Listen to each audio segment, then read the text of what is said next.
Ladies and gentlemen, our program will begin in 1 minute.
Welcome, CEO of FII Institute, Richard Attias.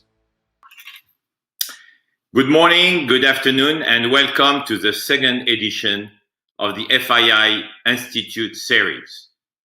Thank you all for joining us as we discuss one of the most critical issues of our time and a core pillar of the FII Institute, sustainability and climate action. We have more than 2,000 participants connected from 120 countries. I can guarantee you that the next 90 minutes will be very inspiring, and I really encourage you to not miss what our great speakers, which I would like to thank, will share with us.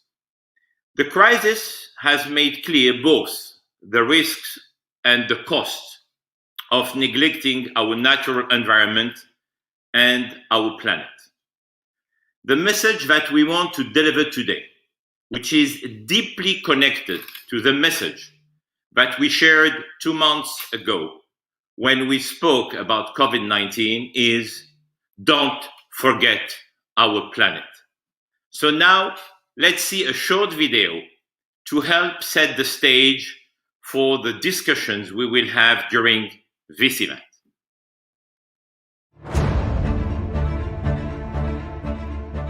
The crisis we face has made clear the cost of neglecting our environment. Today, 1 in 4 species is at risk of extinction. And while emissions have dropped as a result of the pandemic, the trend is still a dangerously upwards one. Fortunately, the way out of the recession lies in reconnecting with our natural world. A sustainable recovery is not only desirable, it is also more efficient in creating jobs, upgrading infrastructure, and delivering financial returns. Nature-based solutions create new avenues for growth, innovation, and markets.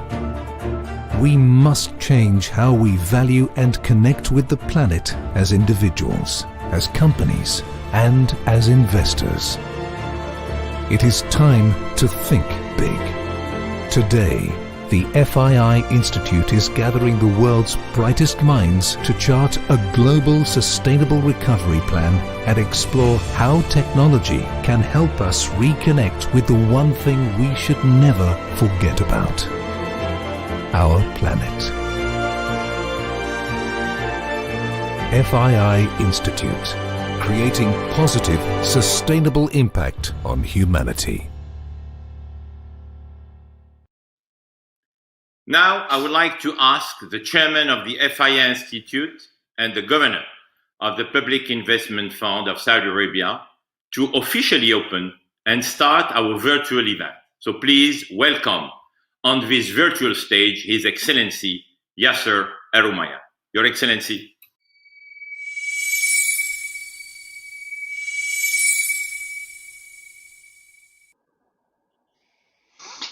Thank you, Richard. It's a pleasure to welcome you all to the FII Institute. Thank you all for joining us. This is a truly exciting and inspiring event designed to bring the world's foremost thought leaders together in conversation. A virtual joining of minds and hands in search for answers to the most pressing problems and brighter future for humanity. In this way, the Institute is a pioneer. Our approach is to go from idea to results in 3 steps: think, act, and exchange. It's an effective model, overcoming the roadblocks, which is the thinking part, catalyzing innovation, mobilizing partners is the acting part, and sharing knowledge, which is the exchange part. Now, in this second event, in the series of the Institute's virtual events, and hopefully we will have one more before our next FII in October in Riyadh, we are focused on the crucial topic of sustainability in a world trying to heal. As our focus shifts to recovery, it's clear that a path of sustainability is truly the path worth pursuing. The first step in the recovery journey is the public-private partnership for strong collaboration and open dialogue. Such partnerships should be geared towards achieving a balanced outcome of generated value in a short run and sustainable horizon for the future, with patience as our companion at every step. To that end, the importance of public-private partnerships to help drive a sustainable recovery cannot be overstated. The private sector takes the proactive approach, leading the growth for such sectors through the right allocation of resources and continuous strategies for improvement and expansion over the long term. Such efforts create a ripple effect, activating new sectors and launching new projects that can produce a limited number of public-private partnerships. And with them come new possibilities that enable the private sector to explore the potential in sustainable sectors throughout long-term results. Such partnerships let us follow global trends, being creative in our own way and driving change. 5 examples from Saudi Arabia's experience prove this point. We explored the recycling sector in a company that we've established, the Saudi Investment Recycling Company, taking the whole value chain of recycling. We have given significant focus on energy efficiency, launching H.R.H, and we started with the government buildings, trying to cut down the power consumption. We realized the importance of alternative energy.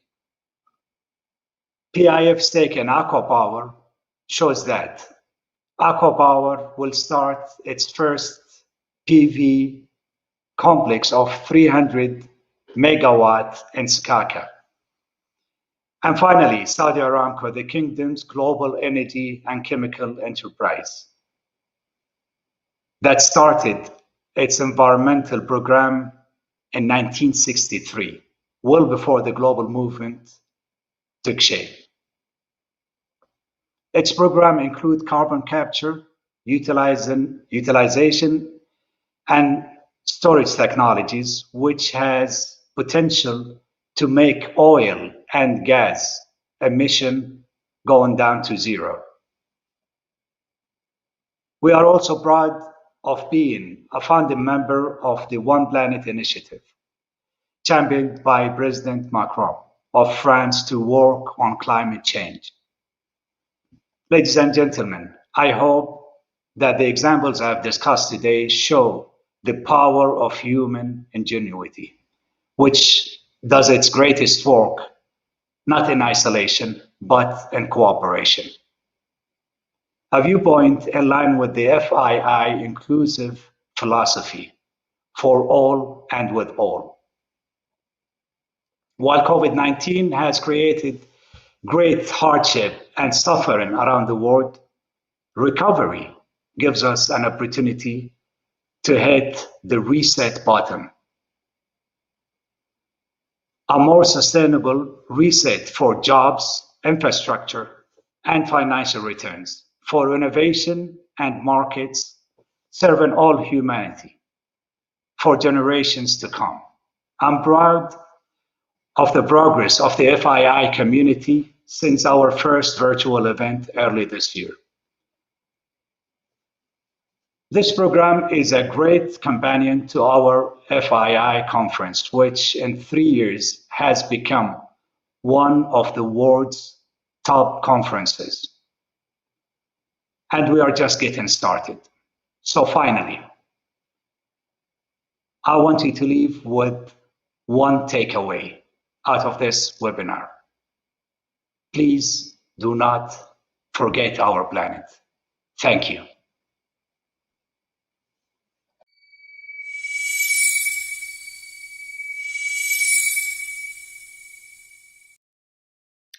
Thank you, Your Excellency, and we'll do our best to not forget our planet.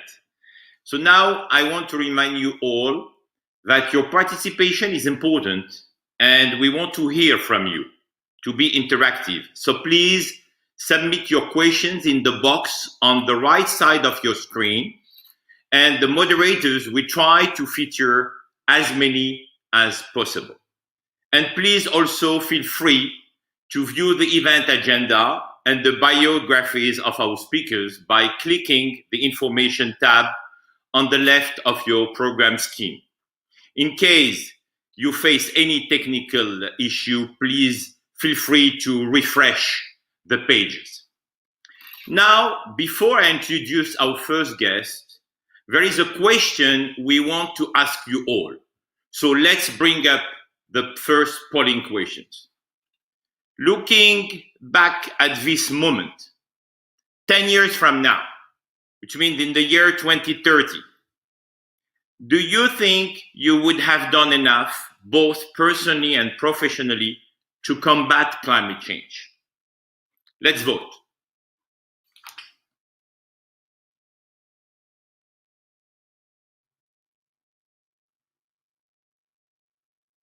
We have to wait to be sure that the 100,000+ participants are able to vote and to choose between yes and no, and we will see the result as soon as we collect a maximum of answers.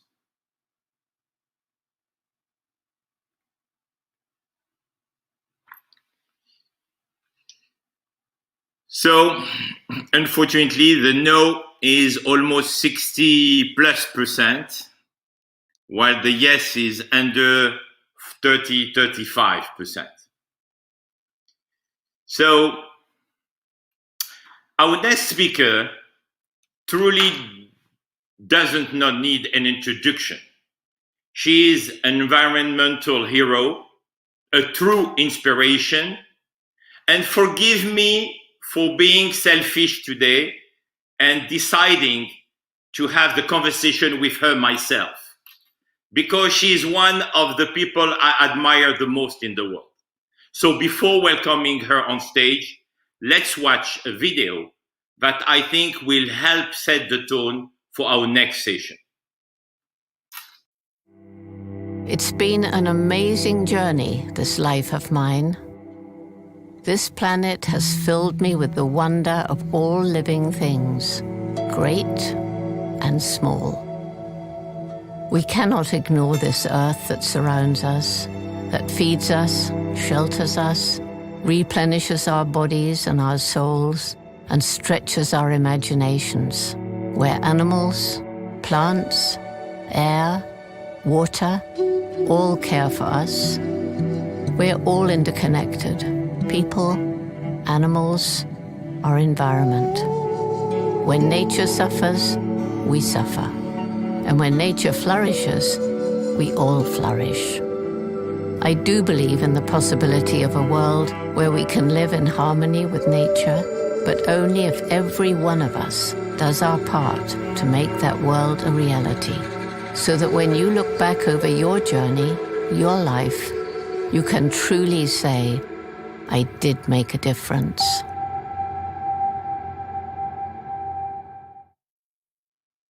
So please welcome the founder of the Jane Goodall Institute and UN Messenger of Peace, Dr. Jane Goodall. Thank you for being with us, Dr. Goodall. It's a pleasure, it's an honor. Well, it's a very great honor for me. Thank you so much for inviting me today. So, Dr. Goodall, my first question is, how do you react to our audience polling result, which is, I think, a huge majority of saying that we're not doing enough and we will not be doing enough for the next 10 years?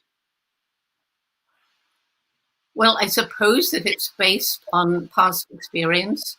You know, everybody was all excited after the Paris Agreement, and all the different countries had guaranteed they were going to control their own emissions, but basically not so much happened. So I suppose people have lost faith. That's the only reason I can think of for that. Maybe if the question was posed differently and it was, will you commit to doing the best you can professionally and personally? I hope that the answer would have been different. I hope so. Before we talk about the planet, Dr. Goodall, what is your reaction to the current pandemic and the response by global leaders? Well, first of all, I think the response has been pretty good on the whole. And, you know, if only global leaders had responded with the same urgency to the climate crisis, we'd be in a very different place now.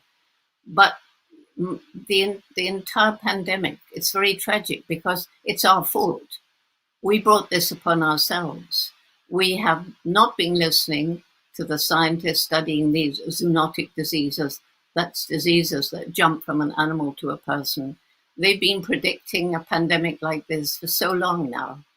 And it's because of our disrespect of the environment and our disrespect of animals that this has come about. We've been destroying the natural world. This means that animals who normally wouldn't interact get pushed closer together, and they get closer and closer to human beings.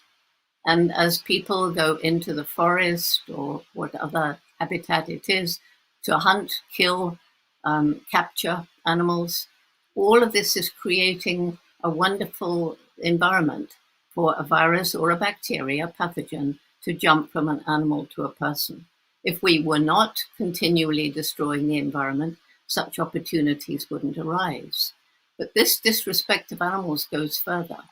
It's not only hunting them for people to eat, it's hunting them, capturing them, and trading them, trafficking them, sending them around the world, so that thousands go to the wild animal meat markets of Asia, and there in the most terrible, unhygienic conditions, never mind the cruelty, it's very cruel. Animal species that normally wouldn't interact are close together. Very often they're killed on the spot. The seller and the buyer can be contaminated with blood, urine, feces. And this, again, this is an ideal environment for a virus to hop over from one animal to one person, which is what happened with this COVID-19 virus. It also happened with SARS. It happened with MERS. That was a hop over from a domestic camel in the Middle East. It happened with HIV/AIDS, that terrible pandemic that is still continuing in some parts of the world, where chimpanzees were butchered in 2 separate parts of Central Africa. And there are many other zoonotic diseases that have resulted from our disrespect of animals. And it's not just wild animals either. We have to realize that these intensively farmed animals, these factory farms, which have been likened to concentration camps for animals, that too pushes animals close together. They're stressed. And apparently when animals are very stressed, it makes it easier for the virus to hop over into a human. And so as long as we go on disrespecting animals and the environment and realize that this also has led to climate change. It's not just pandemics which affect our health. It's climate change which affects the future of our own species and every other creature living on the planet. Dr. Goodall, what makes this crisis also a unique opportunity to put the world back on sustainable track? Well, I think people have been thinking. I know many, many people have contacted me and said, that they found it so wonderful to be able to hear the birds sing in a city, to see wildlife, to see the air clearing. And people have been thinking that they don't want to go back to the old polluted ways. But this isn't easy. And especially with some of the world leaders today really just longing to get back to business as usual, it's going to be even more difficult. But if we go back to business as usual, we've got to realize that unlimited economic development on a planet with finite natural resources doesn't make sense, especially when some of those resources have been used up more quickly than nature can replenish them. And at the same time, our human population is growing. 7.2 billion of us today, predicted to be 9.7 or even 10 billion by 2050. How will the planet cope? And we need a new definition of success. Must it always be accumulation of wealth and material goods? Must we have this materialistic outlook? Must we lose all kinds of spiritual connection with the natural world? What is your definition of success? Well, I think a successful person is one who achieves what he or she wants to achieve. And of course, sometimes that means lots of money. So we have to say that's successful for that person. I'm trying to think of a different measure of success, which is to attain what you want, which makes you happy, where you can bring happiness to your family and your friends, where you can enjoy each day and not always be worrying about the bottom line. So a more peaceful, more relaxed way of living, which of course some people still live that way. I know many people in the global South who have a very different way of living than us in the global North. Dr. Goodall, as the people who will pay for it and the ones with the most at stake, the youth should have a say in how the world will be rebuilt. Your organization, Roots and Shoots, works with the youth across the world for almost 30 years. What are the new ways in which we can help the youth, have a voice in how we shape the recovery efforts? Well, having worked with young people, young people of all ages, from kindergarten through university and older too, once you listen to their voice, once you respect them, and once you empower them to take action, it's unbelievable the way that they are tackling the world, the problems in the world around them. So the main message of Roots and Shoots, which is for everybody, is that every single day we live, we make some impact on the planet. And we have a choice as to the kind of impact we make. We do need to alleviate poverty, because when you're really poor, you don't have the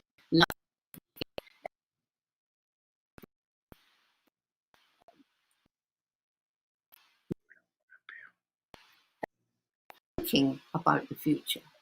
And you know, there's an expression, think globally, act locally. But if you honestly, I'm sure everybody listening, if you think globally, you feel pretty depressed sometimes. But if you look locally and see, what can I do? What can I do myself? And you see that you can make a difference. You and your friends make a difference. You know that other young people around the world are making a difference. And so now you dare to think globally. And part of Roots and Shoots, which is to help people, to help animals, to help the environment, because we're all interconnected.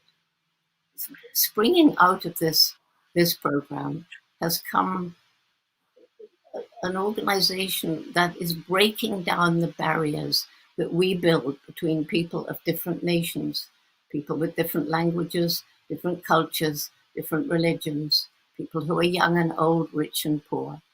And the young people are beginning to understand that far more important than the color of your skin is the fact that when you fall and hurt yourself, the blood is the same, your tears are the same. When you laugh and you get that wonderful feeling, laughing is very important for us. We should all laugh more. Then our laughter is the same. It gives us that same feeling. We are one human family. And so Roots and Shoots is really my passion. You know, there's a saying, we haven't inherited this planet from our ancestors. We borrowed it from our children. We have not been borrowing our children's future. We have been stealing it, and we're still stealing it today. But if we get together with them, listen to them, work with them, empower them, help to fund some of the projects, like they're planting millions of trees, then indeed we can look forward to a much better world, because they don't want to get back to the old way of doing things. Dr. Goodall, if you allow me, I would like to ask you a last question, and thank you again for your time. You have dedicated your life to protecting the planet. So what advice, what call to action do you have for our audience today?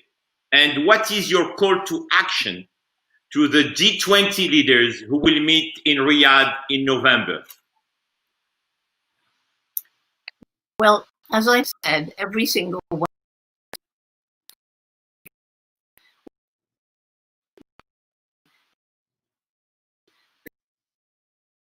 By the way, I must interject there that thanks to the chimpanzees being so like us, my studies of the chimpanzees' behavior, along with their biological similarity, forced science to admit that we humans are not the only beings on the planet with personalities, minds, and emotions.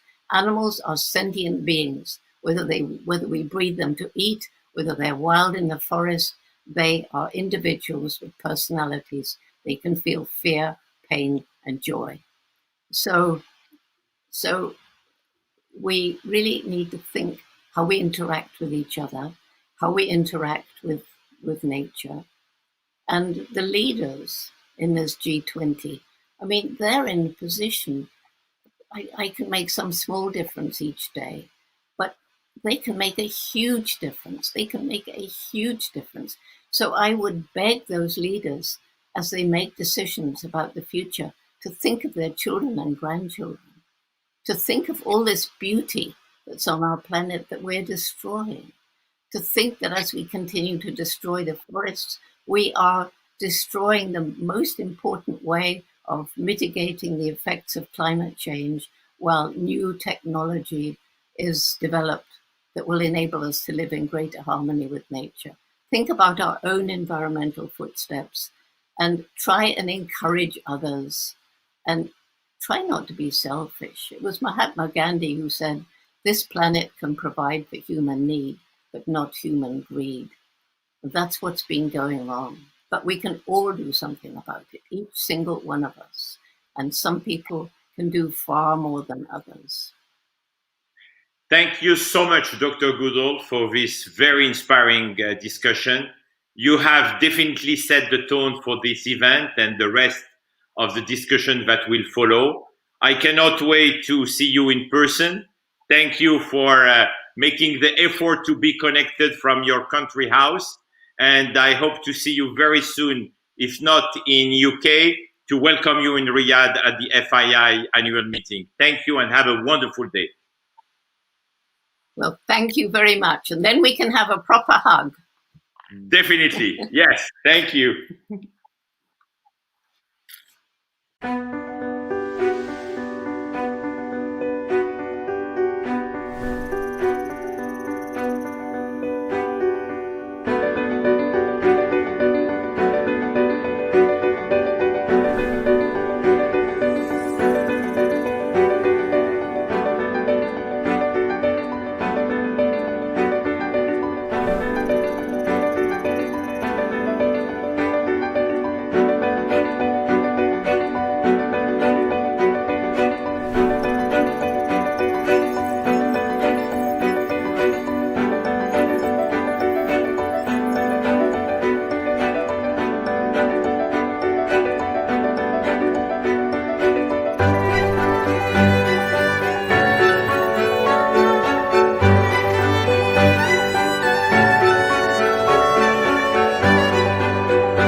Please welcome international journalist and broadcaster at the BBC, Ms. Tanya Beckett. Hello, and it's a great privilege to be part of this discussion this afternoon. I'm absolutely delighted that we're talking about this subject, despite the fact that the backdrop is so difficult, because, of course, it does provide a springboard for thinking and really a change of path in terms of sustainability. We know that the cornerstone of any sustainable change, any sustainable future, has to be within the energy sector. Without really any sort of dramatic transformation there, it is going to be very difficult to make progress. We know also that we've heard from the oil majors recently in the past few months announcing ambitious plans to become net zero by 2050. Now, they're going to have to put their money where their mouth is, because that means a very substantial change in capital expenditure. And without that, those targets simply are not going to be met. So why not turn to Saudi Arabia first and ask the country that produces just about 15% of the annual oil output how it plans to deliver on this future and what the vision is. So without more ado, allow me please to introduce His Royal Highness Prince Abdulaziz bin Salman Al-Saud, who is the Minister of Energy for the Kingdom of Saudi Arabia and has been in the job since September last year. So it's been a busy few months. Your Royal Highness, just if you would, put the recent months aside and explain what you see as the vision for the kingdom in this context of a sustainable future and this transformation of the energy sector. If I can get the camera right, yes. Well, first of all, I'm grateful for this opportunity. I certainly had a challenging 9 months. I started with a supply crisis because of what happened to Abqaiq and H.R.H with this malicious attack on our facilities. And then there were quite a few substantial issues that I had to attend to, including Corona and how to mitigate and live with the virus and how we can contain the impact of it and certainly our well-being as human. I still believe that the coronavirus impact is more of a human impact rather than economical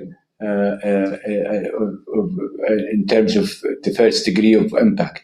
The human loss, the disruptions of education, the disruption of healthcare, the disruption of economic activities are all are compounded into making our life tougher and harder. But it's also, it gives us an opportunity to provide for, to live up to the challenge and ensure that while mitigating the impact of the virus itself, we still are adhering and attending to our sustainability objectives and growth and maintaining our programs in action as they were, albeit with this massive challenge that we all have to attend to it. It's also an opportunity to see how the world is being interconnected, and how much IT is providing us to enable us to continue the dialogue, to enable us to carry on attending to. I've attended serious meetings with regard to energy. Probably the two most fundamental events that I've ever thought I would ever attend when it comes to bringing stability to energy markets, and they were done virtually. And that tells you a lot about how the transformation that had happened over the last few years, decades, and how much it is providing us with these abilities that were and enablers that were not in existence even a decade or two ago.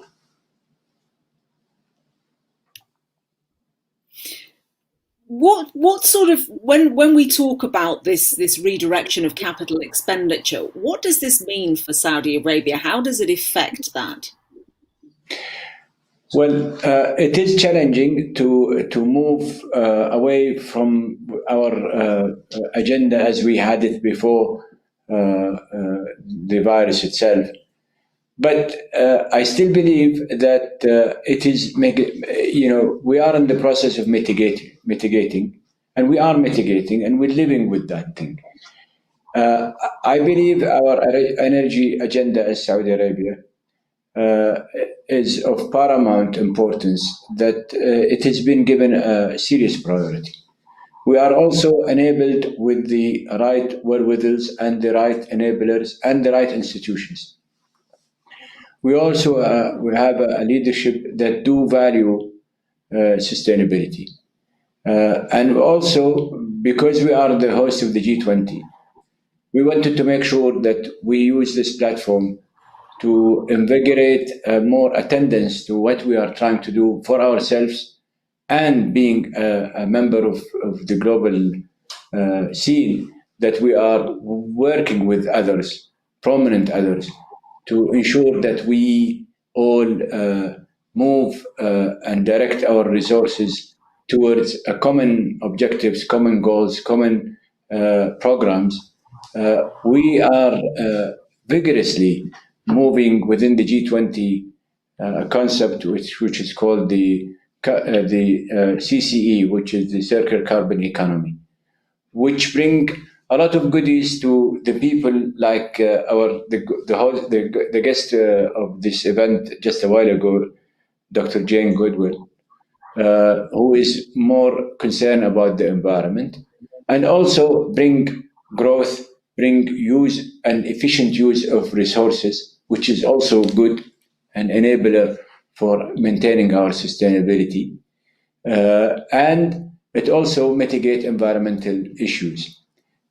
We believe that CCE would be an excellent solution to attend to all of these concerns of how we can bring growth, how we bring economic prosperity, how we can mitigate the issue of energy poverty, how we can enable people to have, the 2.6 billion people that do not have a mean to cook with any fuel, and they do use biomass, how we can bring electricity to the 850 million people that they are devoid of any electricity.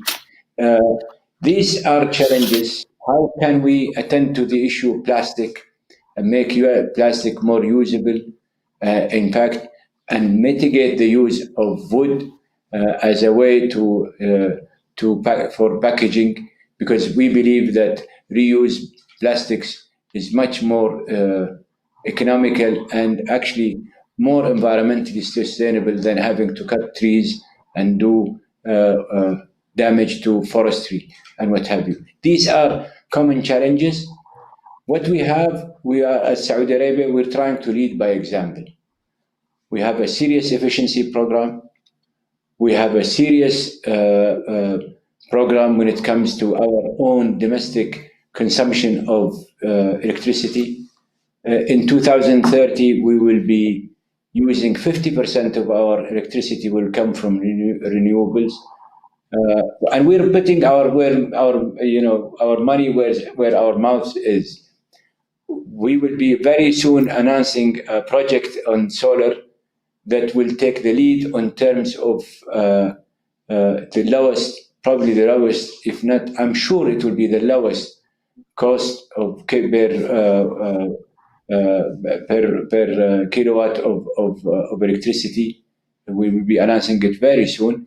So we are not only producing electricity from solar, we are taking a record numbers and we're making records, and we are willing to compete with a lot of people that would claim that they will do it better than it. Could you believe it? Saudi Arabia has a wind electricity, and we will be expanding on that. 50% of our electricity will come from renewables, 50% will come from hydrocarbon, but with gas. It will be the most efficient power sector in the whole world, and I'm willing to lay money on that. We have the most serious, most effective efficiency program, which led the IEA to ask us to come and demonstrate it to many of these countries. We will have a more price reform program that would enable us to bring this energy sector to a level playing field with the various energy sectors across the world. So our competitiveness will be even seriously improved because we are pushing in terms of efficiencies at all levels, efficiencies of cost, efficiency of how we use our energy, efficiency of how we can even use our resource itself as a hydrocarbon.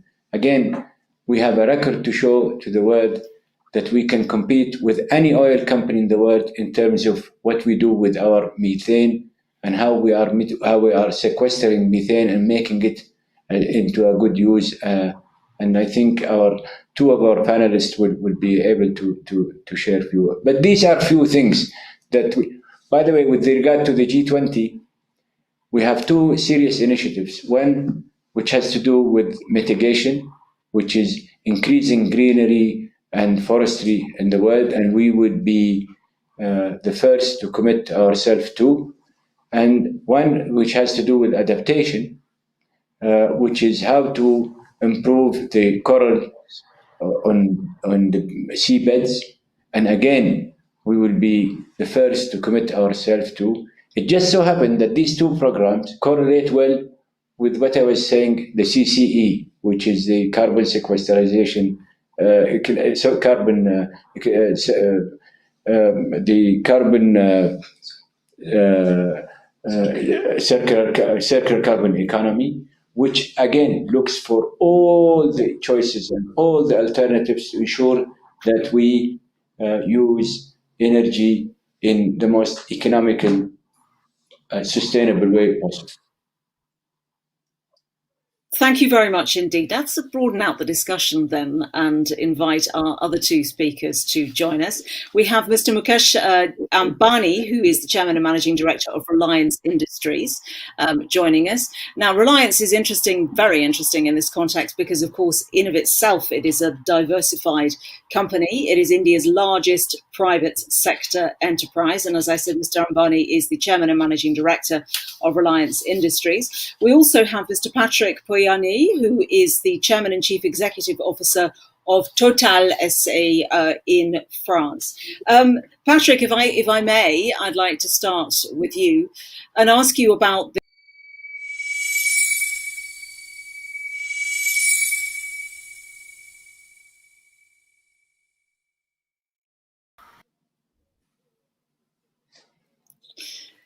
If I can, Patrick, start with you and ask you about this net zero carbon target. What does it mean, and what is it? Does it matter if oil companies, having committed themselves to this, uncommit themselves to it? Good afternoon, everybody, and good afternoon, everyone. I'm happy to meet you again through the screen. And it has been very busy last 3 months, to be honest, for everybody in the oil and gas industry. But I must say that you've done quite well in the last 2 months. So I would like to answer to your question because you are right, Tanya. We have just announced our commitment to climate neutrality beginning of May in the middle of crisis. I would say it's quite we have announced it because it's fully in line with our strategy. And what is the strategy of the company? Is to be in line, to be in phase with the evolution of the energy markets.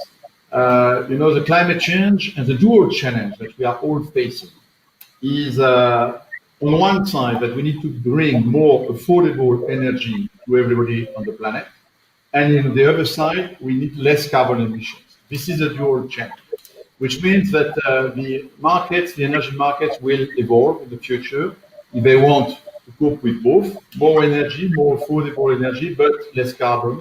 So that means that there are trends, and we cannot fight about the trends because new technologies are there, because the society is willing as well, and you have some policies, regulations which are put in place in different parts of the world in order to push towards the ultimate challenge, which is to fight against the climate change. So what does that mean, in fact, for a company like Qatar? It means that we are today producing mainly oil and gas, of course, which are, in fact, the core of all the energy world markets. But tomorrow, you will have new energies, and in particular, the economy will be more electrified, I would say. So when you look to the energy markets, electricity will grow by far more than the other source of energy. And so we have decided to engage to develop the company in this, exactly like Saudi Arabia, in this low carbon electricity business. Low carbon electricity means renewables and natural gas, power the gas-fired power plant. And so we will, in fact, change our business model step by step from an oil and gas company to a broad energy company, a multi-energy company, producing, of course, oil, but mainly, I would say, and oil must be driven by low-cost oil, because in this new energy market, the world will probably will see a plateau of oil production. So we need to take care of the cost of production of oil, like in Saudi Arabia. We'll promote natural gas, because obviously natural gas is a good energy transition to go from the actual world to the new world. And we will develop as well in renewable energy, low carbon electricity, as I said. Last piece of the puzzle will be to invest in what we call negative technologies in terms of capturing CO2, either by nature-based solutions or by carbon capture and storage. And so we will not do it again, this carbon neutrality, alone with this carbon neutrality. We have a strategy. We'll be able to achieve it together with the society, because obviously it's partly embarking of customers. When you change your supply mix, it will work to go to carbon neutrality only if the customers are following us. So we need to convince them, which means also to deliver again some affordable energy to them with new source of energy. And that's a big challenge that we will face. Thank you very much. We'll come back to this issue also of investors if we may. But first of all, Mr. Ambani, if I can come to Mukesh Ambani. And I've introduced Reliance as being a diversified company. So obviously the parameters are slightly different for you. How do you see this challenge put up by the oil majors of becoming a net zero carbon? Thank you, Tanya, and greetings to everybody. Your Royal Highness, it's a privilege and pleasure to be with you on this panel. The way I see it is that in the progress that humankind has made over the 3 industrial revolutions, we have disturbed the carbon cycle. We have, and now it is time to use technologies, as His Royal Highness said, and Patrick said, to reset that balance and adopt the carbon cycle. Right? It's not only imperative for us to be net carbon zero, but I think that we have to recycle carbon. I believe that Mother Nature is the best technology that no humankind can ever do, and she teaches us how to recycle. Last 150 years, we've forgotten the carbon cycle. His Highness reminded us about that, and I think that Saudi Arabia in the G20 summit is putting this on the global agenda. We have to adopt technologies, and I think that for us in the energy business, it is not so much about decarbonization, but it is really about really completing the cycle.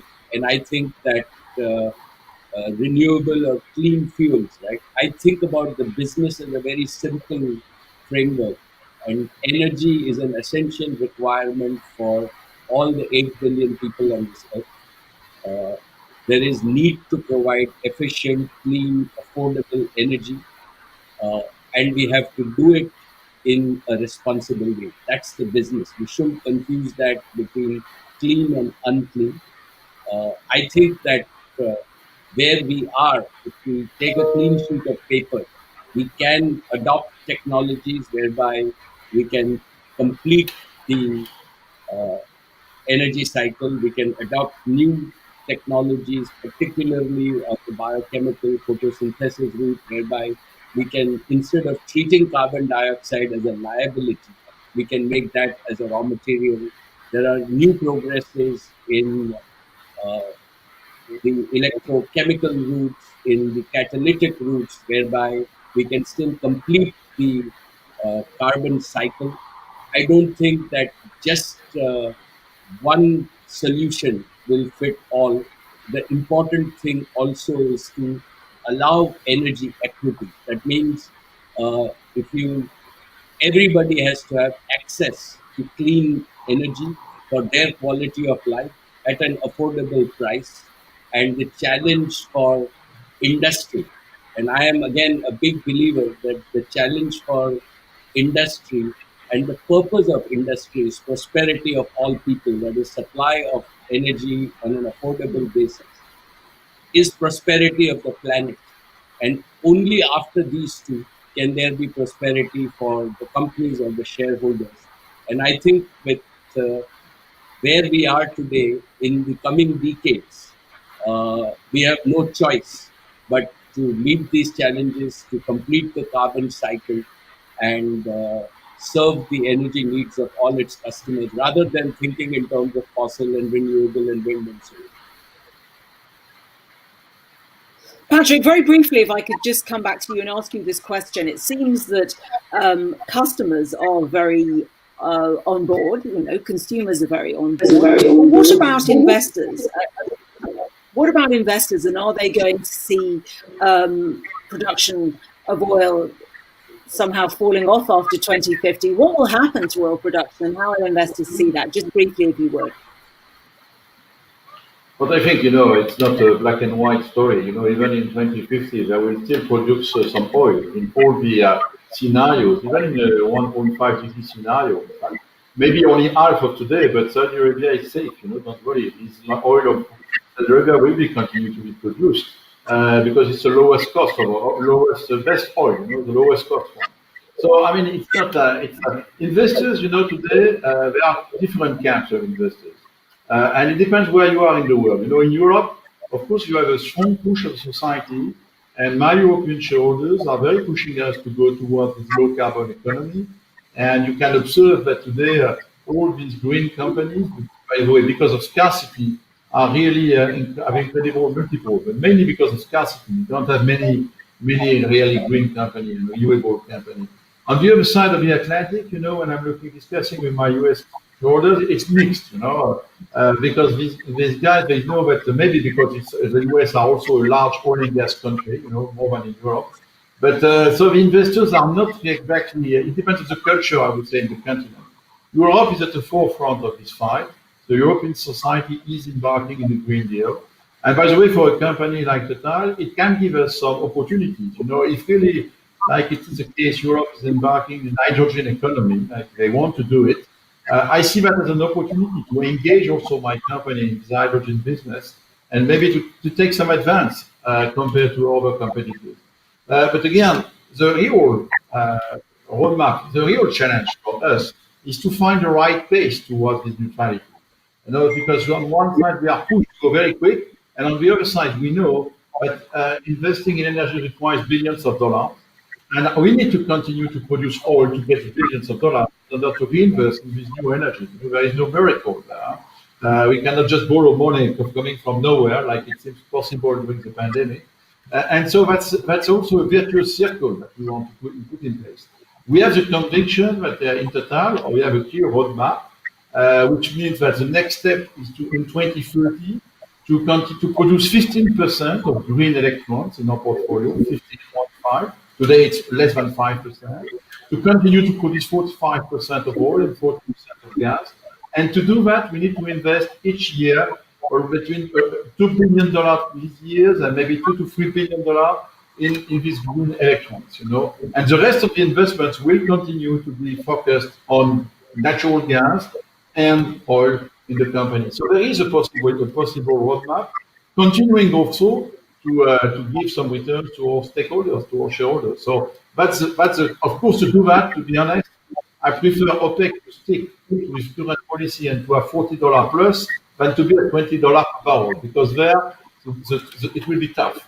So obviously it's easier, but I think it's, by the way, the message is good for, even if we want to really believe in climate change, it's better to have a higher oil price for everybody than a price which will be too low, because then the people will be lazy, and the lowest energy and the most efficient one will be oil. So I think for climate change, it's even better for everybody to have a higher price, and 40 plus is better for everybody. Right, we're running out of time, so I'd like to come back to Your Royal Highness and ask this, you've touched on it before, but this backdrop of COVID-19, what does it do you think, to oil companies' ambitions to move ahead in this direction? What does it do to, has it jump-started the process, or will it act as a drag, do you think, Your Royal Highness? No, I see it that it is a virus, but I see it is a challenging virus, because it just brings a serious bill that we, the whole world, should adapt to the idea of working together to mitigate viral diseases and spend more and allocate more money on healthcare programs to ensure that whatever we went through in the first episode of the first 2 months should not be repeated globally. But I believe the challenge is more of a medical. However, since this medical situation hampered and really reduced the will of people to overcome the economic impact of it, because again, I cannot recall even in any period of history that this world economy has ever been impacted in such a way, or affected in such a way, or is challenged in such a way. But and I believe that we should not, even if we mitigate it and it's all quiet in the Western Front, that we just cheer it and then move on, because I believe that this virus has its own sirens of wanting from the whole world to be attentive to viral diseases and attend to it properly.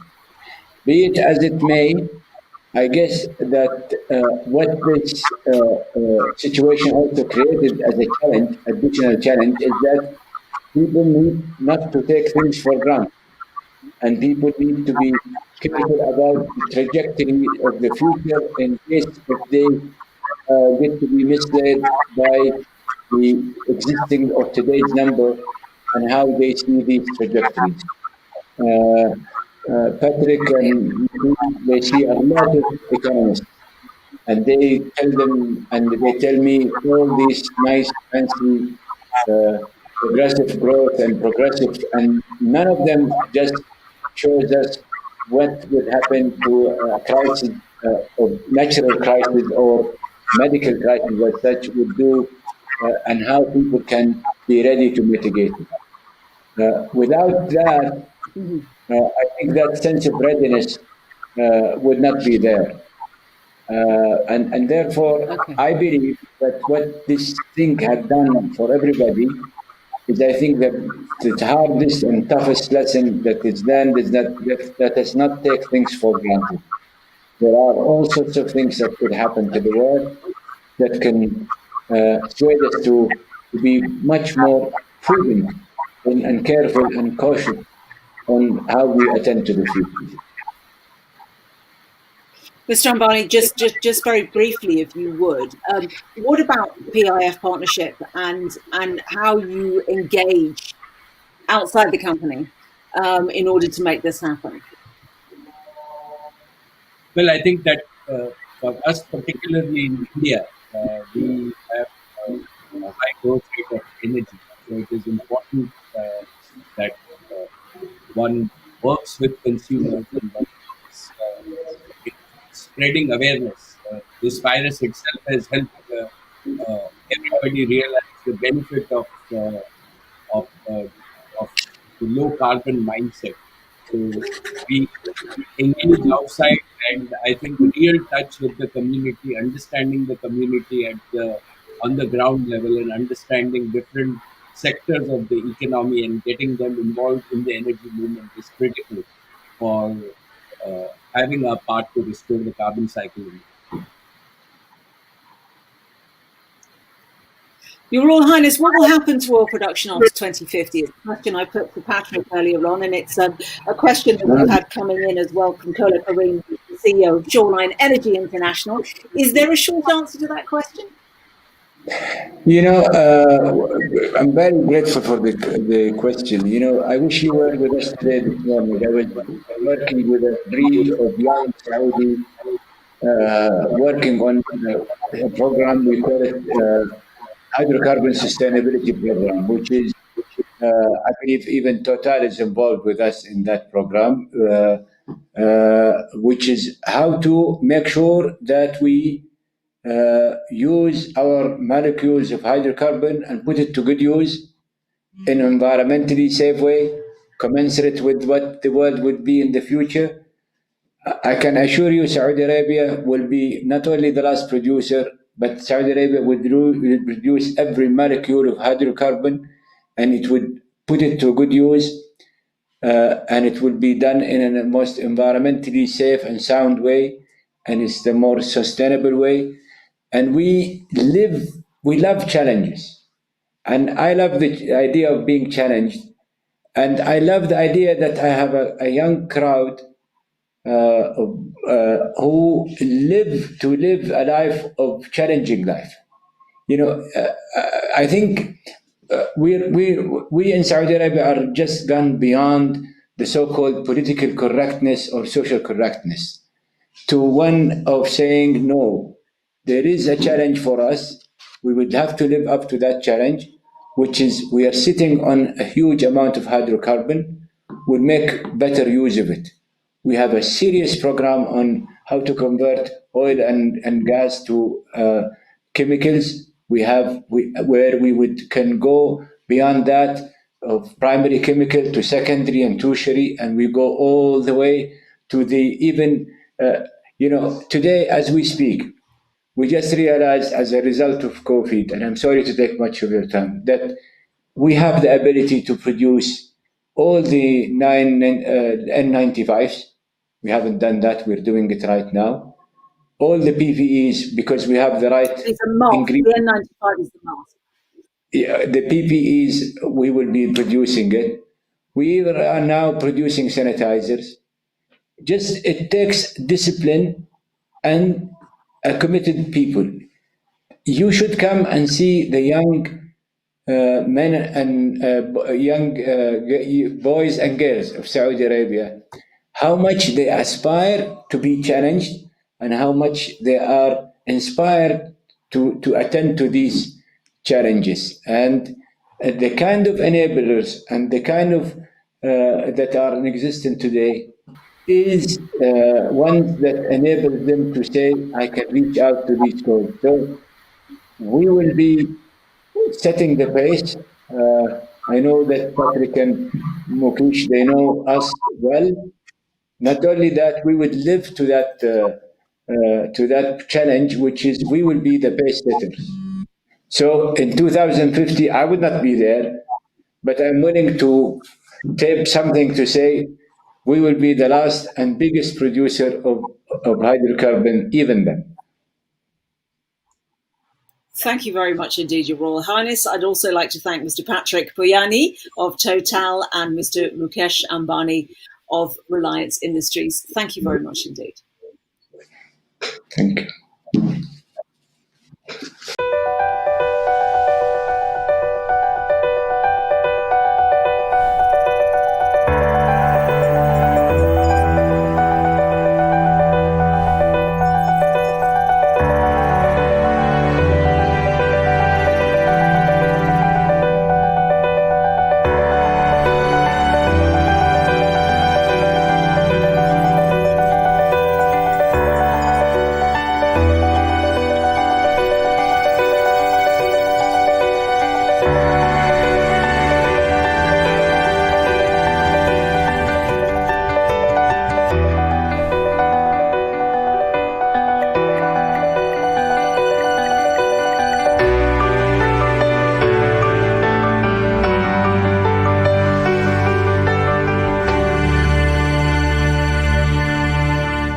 Ladies and gentlemen, please welcome CEO of Tamach Advisory, His Excellency Dr. Bassem Abdallah.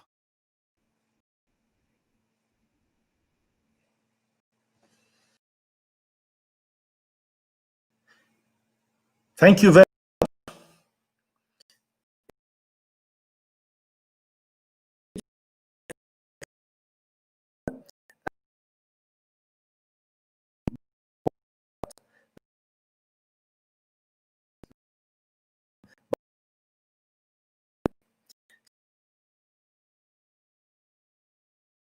Longer depends on the nature of national policies and measures to stimulate recovery, but rather requires a coordinated and bold response and global goals and plans that respond to the post-epidemic world, ensuring the minimum level of harmony and consistency between national policies and objectives on the one hand and global plans on the other. We must think both locally and globally. Indeed, future-proofing sustainable recovery and sustainable development is only possible when sound environmental responses, plans, and policies are given the importance they deserve at both the global and national levels. Global problems require global collaboration and response. We need to work together as an international community, since emissions and pollutants are cross-border and they do not recognize geography.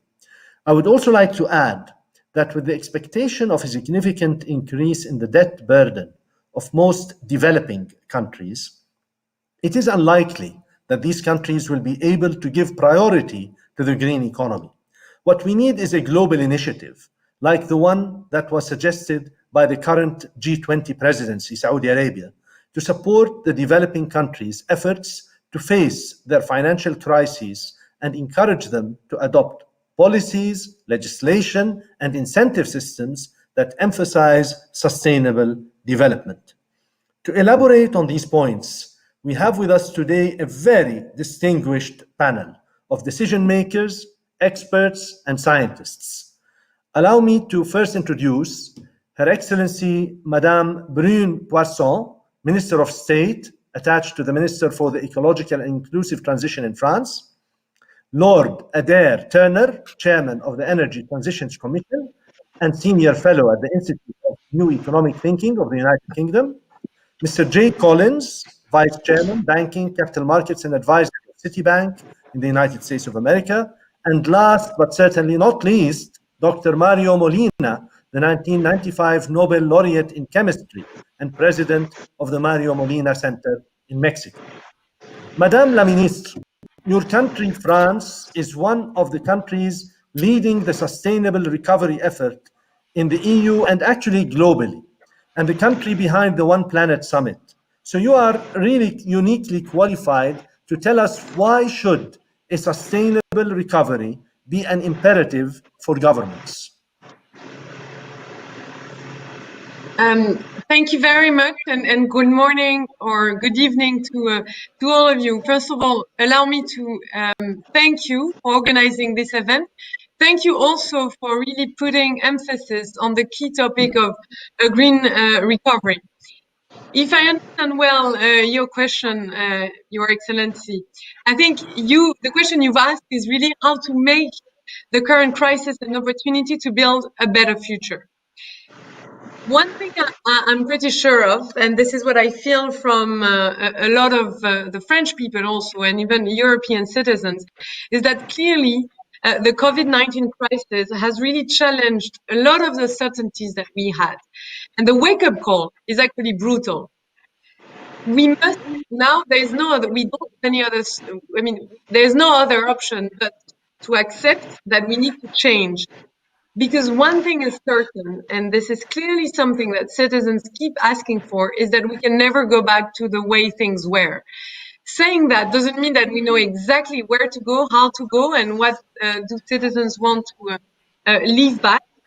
But one thing that we know is that if we look at past crisis, I think this crisis is closer to it's closer to where we were in 1945 than what happened in 2008 or in the 70s. So I think what we need is really, and I don't want to sound over dramatic, but frankly speaking, I think this is the closest comparisons to what I think we need is really a green Marshall Plan. I think we need a Marshall Plan of the 21st century. I think, obviously, the context is very different. So we need a Marshall Plan that is way bigger than the original Marshall Plan, which was only $130 billion at the time, which is huge. But we need more, actually, if we want to make a change towards a greener economy.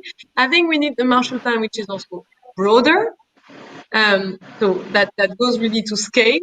We need a Marshall Plan which is more inclusive, both in terms of taking into account the social inequalities, but also inequalities between countries. And fourth, one of the key differences with 1945 is the fact that private companies are really on board and are really not only willing, but have a lot of the solutions. So we need to come up with a new type of partnerships, public-private partnerships, using public money in a different way to attract more private capital, using sort of blended finance way more.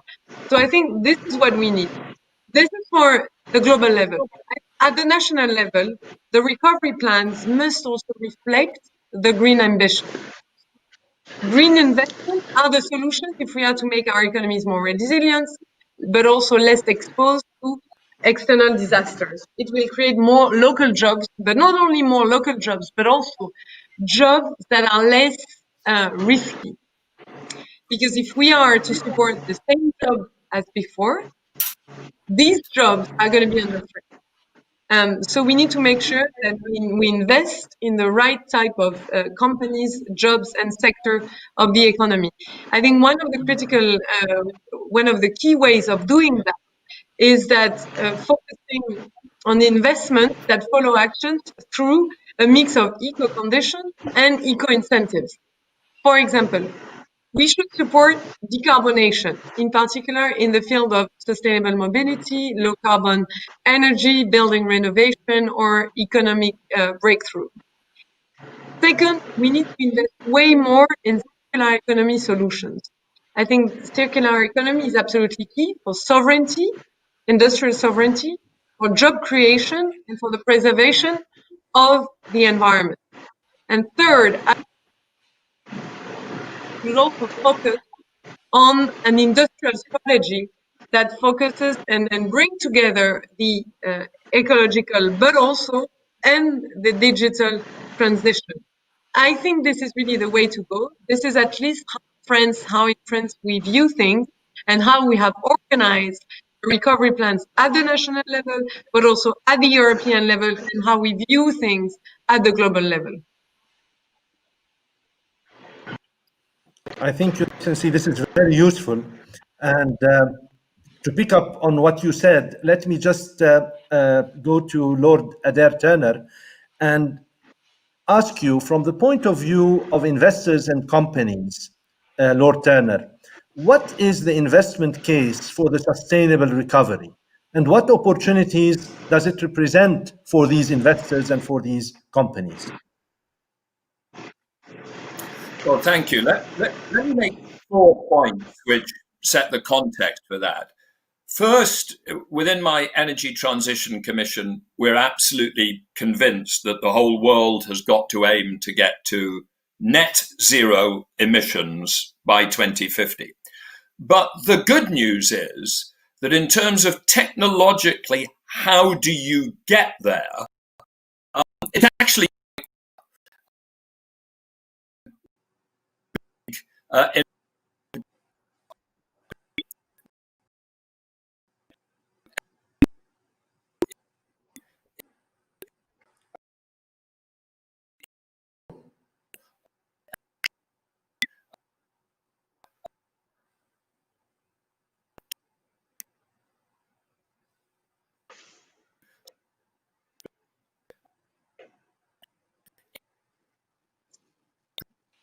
the world from 25,000 terawatt hours to 90,000. But the good news is that we Lord now Turner, know how to do that. Can I interrupt you for a second? Lord Turner, Yes. I think we lost you for about 1 minute. Could you just recap what you just mentioned? We lost the audio. I'm sorry about this. Did you miss it right from the beginning? No. Please, From your 4 points. Go back to the beginning. I would appreciate that. Okay. What I wanted to say was, and I don't know how you indicate to me if it cuts off again, that there I'll just raise my hand. Okay, fine. 4 key points. First, in the Energy Transition Commission, we are absolutely clear that we have to get to net zero emissions by 2050. Second, that we know how to do that, that the absolute core of any path to net zero, and therefore that informs what investors should be looking for, is the deep electrification of the economy. It's taking electricity from something like 25% of final energy demand today to 65% by 2050, with fossil fuels declining in that role equally dramatically. An increase in total electricity use across the world of 4 to 5 times. But the good news is that that is now possible far more cheaply than we dared hope just 10 years ago because of the dramatic falls that have occurred, and we saw them earlier on the screen, in the cost.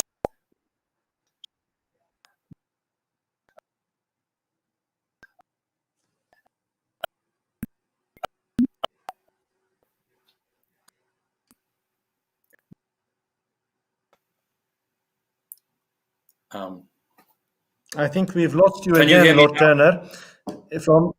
Yes, I can hear you. Can you just recap from yeah, you said that we saw them on the screen and the cost. You were talking about the cost. So you can start from there if you want. The costs of producing wind or solar have dramatically reduced.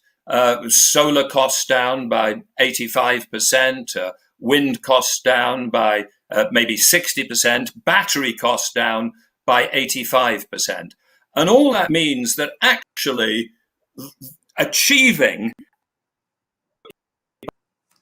is absolutely possible, and possible across the world. But the tragedy is at the moment, we're not on a path to that at all. We are on a path to 3 degrees warming rather than 1.5. And that's because we're just not going fast enough. These technological trends are so powerful that I'm actually pretty confident that by 2100, even if we didn't have strong policies, we would have a zero carbon economy, but it would be 50 years too late. And we've got to use policy to accelerate the path. So coming out of the COVID-19 crisis, I think we've got to really use this as an opportunity to dramatically accelerate that pace of progress. And I would identify 3 crucial things. One, and I think that relates to Madame Nisla's point,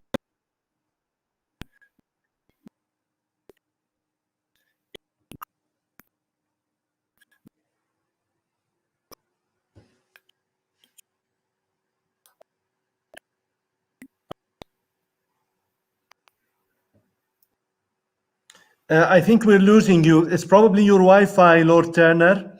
It's playing with the audio.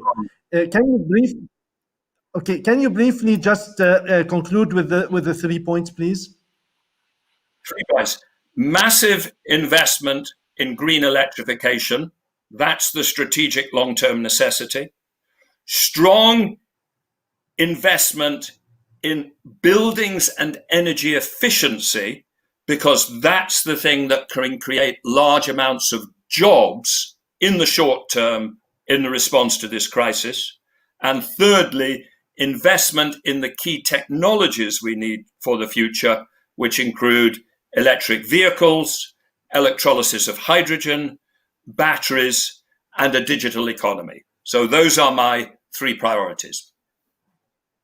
Well said. Thank you very much. Mr. J. Collins, what do we need to do differently in order to sustainably recover? What should the private sector investors and the governments do better, collectively, together, to make this recovery sustainable? Great, thank you. Well, let me build off on the Minister and Lord Turner's comments a little, both without repeating them, just reinforcing what they said, and particularly Lord Turner talked about tragedy, and Minister talked about the Marshall Plan, which I think is a great idea. You know, it's that boldness, it's the seizing the moment and the action of this crisis. Historically, we haven't done that well. You know, Michelle Walker wrote a book called The Gray Rhino, where she talks about how humanity tends to neglect these highly probable, highly impactful global threats. Even like with the gray rhino, when they're staring us in the face. And we just can't do that again with climate change. We can't do that with the social inequality threats that we're facing. I just reread Mark Carney's comments, Lord Turner. You mentioned this tragedy, but the tragedy of Commons speech that he gave on climate change and short-termism. And quite frankly, how humanity tends to postpone through inaction today and place on future generations enormous challenges due to how we think about economic and political paradigms that are too short-term and in our face. So this long-termism will be absolutely critical as a context. And you know, this tragedy concept that to steal from Churchill, it's important to define the tragedy or the potential peril, but it's also, as Churchill did, defining the hope and the aspiration of where we're going, the promise, if you will. And without that, we don't get there. And so this path to more sustainable recovery is going to require both this bold action and a roadmap and an ambition. And the only way we're going to get there, like the defiance and resolve that Churchill showed, and again, the minister talked about the 1945 comparison, right? That is the challenge of the moment, to be unafraid to call a spade, to pivot, even if the SDGs are now seemingly further out and out of our range and the ability to fund, to be more ambitious actually now in our aim. It will require extraordinary public-private partnerships of the likes that we've really only seen in war times. And we've lost the flavor of the multilateralism, and we've also not done what we can do in the paradigms of public-private partnerships. And to recreate those in ways that allow the private sector to do what it wants to do. Let me give a couple examples. So one of the things that is tragic in what we're seeing right now with this $30 trillion of investor capital that is searching for a home in the ESG space to put money to work is this cacophony, if you will, of performance metrics and sustainability data. The data is inconsistent, it's outdated, it generally lacks transparency. We don't have harmonized metrics around the world. In fact, there's a failure, quite frankly, of the global system across the board, rating agencies, ESG scores, governments, standard setting bodies, and regulators to come together around common energy transition taxonomies, standardizing some of these scoring frameworks. And by the way, that may be done best by the scoring setters themselves without the regulators, but it's not harmonized. We don't have comparable and mandatory disclosure frameworks, and we certainly don't have shared KPIs to measure both financial and non-financial metrics that are consistent globally. So if you think of all these investors on the one side and the needs on the other, we have this metrics data wall between us that unless we solve that together as an ecosystem, we won't do what is my second point, which is we have to scale at speed trillions of dollars of funding to get this right. And the only way we're going to do that is to harness the capital markets. The capital markets have the size to go from that old Dr. Kim adage of billions to trillions. And in particular, as I think Lord Turner and others mentioned, this need to grab and harness the technology that is actually wind at our back. It is possible to invest at scale in some of the technologies in the sustainability space. We just have to do it at speed. And in the case of climate, with an eye to Paris aligned investment scopes. In the EM world, it's trickier. And one of the speakers mentioned the blended finance option. I think we should be appalled at how slow blended finance has really been scaled and utilized, particularly where the ESG investor tends to start with the developed world, with investment grade space. And with the tragic situation of debt and growth and sustainability in most of the deeper, poorest emerging markets countries, we're going to have to blend, meaning we're going to have to bring in grant and development funding into structures with the private sector to be able to mitigate some of the risk. Without that, and without those structures scaled, the private sector can't be expected and won't take the risk where it's often needed most. The private sector can, with the right catalyst and risk mitigation structures like blended finance, actually do more, actually participate, and actually contribute. Citi is working now with the Secretary General on the Global Investors for Sustainability Alliance. It's a group of 30 investors and corporations around the world that the Secretary General chairs at the CEO level, dedicated to accelerate the sustainable finance alternatives. And one of the things that's happened is it's a group of, say, $15 trillion of investment money, is as we've come together now to consult with the European Commission as they move forward with their European renewable finance objectives. That's an example, one concrete example of public-private partnership. Why? You take these global investors and consult with the European Commission in a way that allows for a balance between how to get the private sector there and what are the appropriate policy and regulatory frameworks that will get us there, whether it's brown taxonomy and the energy transition slope, whether it's mandatory disclosures, all of those things that will allow us to maintain the Paris objectives, but also do it in a way that is principle regulatory based and incentivizes the private sector to do the right thing. That type of collaboration is critical. And if we don't have more of that, again, I just leave you with this thought. You can have the best orchestra, instruments, and players in the world.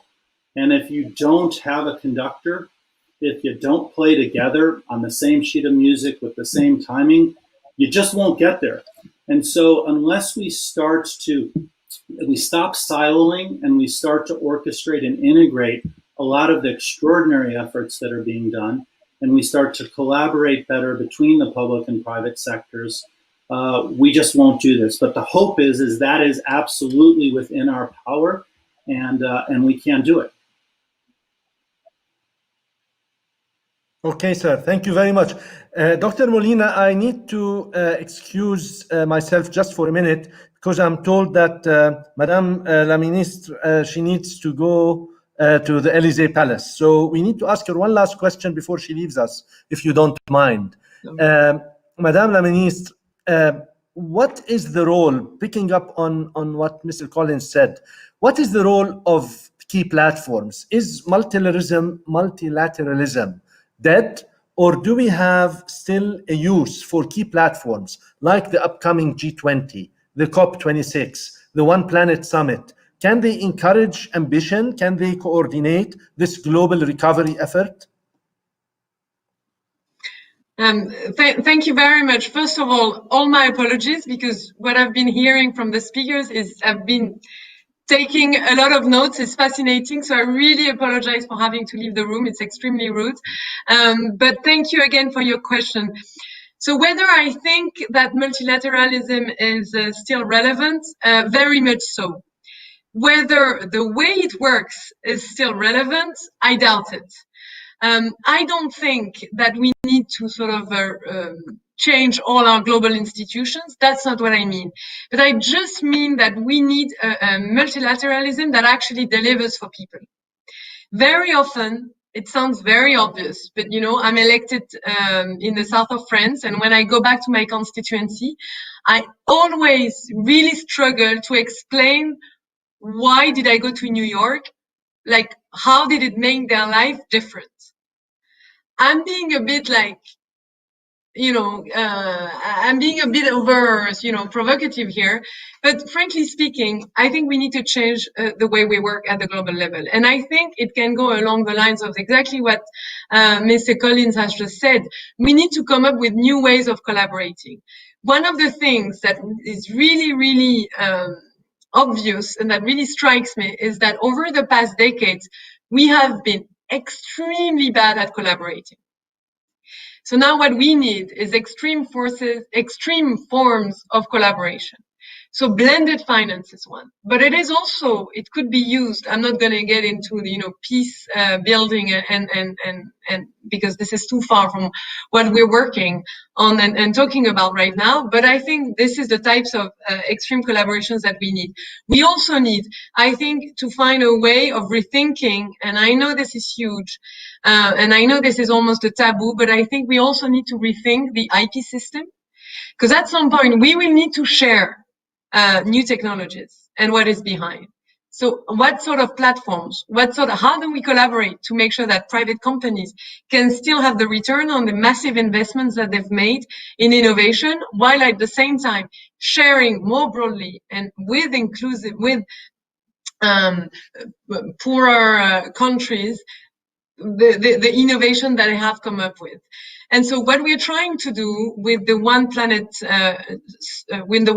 Summit that President Macron came up is really to identify critical sectors of the economy where through different forms of collaboration, we can actually have an entire system or an entire sector of the economy actually just get to a tipping point and get into sustainable development. Just to give you an example, it's going to sound very trivial, but for example, the fashion industry. So you're going to say, why the hell is she talking about fashion? You know, is it because she's a woman? No, the fashion industry is the second largest polluting industry in the world. Everywhere in the world, it is actually destroying nature. There is no other word. No other word. Destroying nature. So what are the instruments? How do we work with private companies? What is the role of the private sector? How do we bring together at least 25 to 30% of the private companies of a particular, of the fashion industry, of the fashion world, to actually join a coalition where they make commitments, where they commit to doing more? And so this is what we've done. We've brought 30% of the industry to actually make ambitious commitments to reduce pollution, to invest also in nature-based solutions. And because what we've seen is that if we get 25 to 30% of the sector of the economy, then the entire sector actually can become more sustainable. Because what it means is that the 70% who haven't joined the movement towards a more sustainable and more ambitious in terms of sustainable development, we can actually finger point them, saying, hey, you're not doing your homework, you're not doing enough. And the remaining 30%, we can actually use them to show to other countries around the world that actually now is the time to regulate. That way, we go faster than through traditional diplomatic ways of working. It can be, it's the same on plastics, the same on green, on a whole set of green technologies. Anyway, I don't want to be too long. I think I spent way too much time on the fashion industry, which was absolutely not my objective. But I just wanted to make it a point and show that we are actually currently working through the One Planet Summit and the One Planet Lab on concrete ways of changing the way we work at the global level, because we need to show concrete changes in people's lives.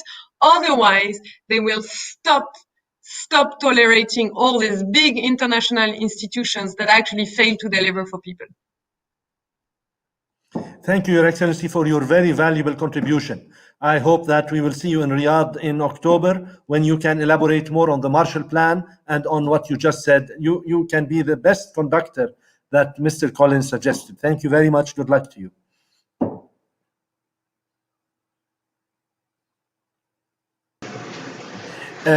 Dr. Molina, if I may turn to you. You are one of the leading figures behind the effort to close the ozone hole, one of the global environmental successes of the 20th century. What are the lessons learned from that success? What do they mean for how we should deal with the climate change challenge? Well, I would say the main success story is that the problem, excuse me, the problem with stratospheric ozone is a global problem. It doesn't matter which country is emitting the industrial substances that affect it, because they get mixed in the atmosphere. And that's what happens also with climate change. That's a very big challenge that we have. It is a global problem. It doesn't matter where you make the emissions, it affects the climate of the entire planet. But the very important point of the stratospheric ozone layer is that we do have one example that did work very well. The countries of the world got together, and of course they had to negotiate and do all sorts of things. But eventually, through the Montreal Protocol, all the countries in the planet agreed to solve the problem.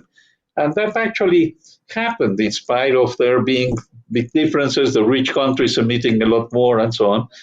They even came up with a financial solution to help developing countries to participate in this accord. And it's working very well. It's just that these chemicals, we're still seeing the effects of those emitted in the 20th century. But it's very clear that the problem is practically solved. There are a few imperfections that are being found and so on. But the big difference is that for the stratospheric ozone problem, we only had a few very large industries, maybe 5 or 6 large chemical industries. At the beginning, they, of course, didn't want to participate, but we were able to work to be part of the solution. And so that's what we are listening now. We need to do the same thing with the climate issue, except that, of course, fossil fuels is a much broader component of the economy than used to be the case for the fluorocarbons, the gases that affect the ozone layer. But I am optimistic because we do have this one successful example that the countries of the planet can get together. Now, just mention 2 things, if I may, briefly. There have been many meetings through the United Nations, as you know, UNFCCC and so on, to see how to deal with the climate issue. Fortunately, after many years, the Paris Accord was successful. So that means we do have a global agreement. It's just not good enough to solve the problem. The second point I want to make, if I can leave it on here on the table, is that in the scientific community, I belong to this community, who work with Europeans, with Americans, with Latin Americans anyhow. But the consensus a few years ago was that we had underestimated the impacts of that society would feel from not dealing with climate change. And that's why, starting something like 2 years ago, we decided to declare a climate emergency. So we're no longer in the same world we were talking about a decade ago. We are now in an emergency situation. I agree, Lord Turner already mentioned one of the goals is by 2050, not to have any more emissions of greenhouse gases. That's a very demanding aspect of this climate emergency that we have. And that means that we no longer have many decades.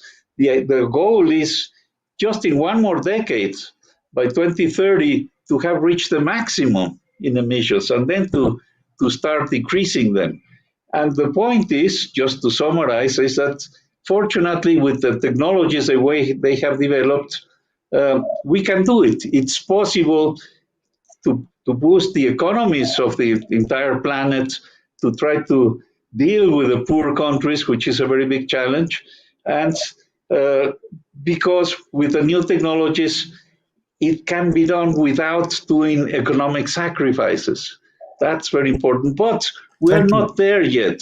We have the sustainable energies. Yeah. But anyhow, we still have a lot of work that we need to do. Thank you very much. We have a short video. We have a short video to play where two young people will ask a question each. Can we please play the video and then I'll come back to the panel?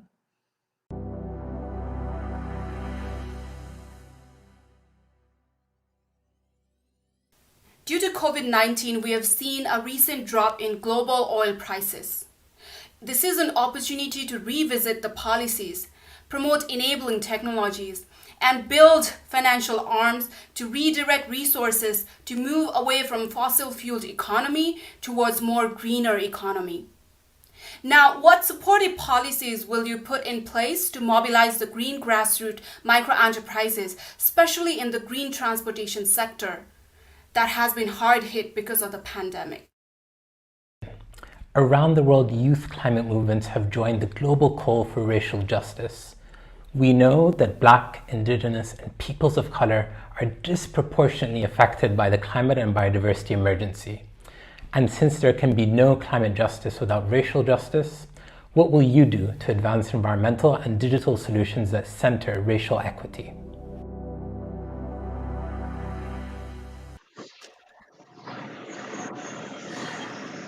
These are the questions from two of the youth, global youth. I just want to go back to the panelists, each one, for just one sentence, if I may, because we are running out of time.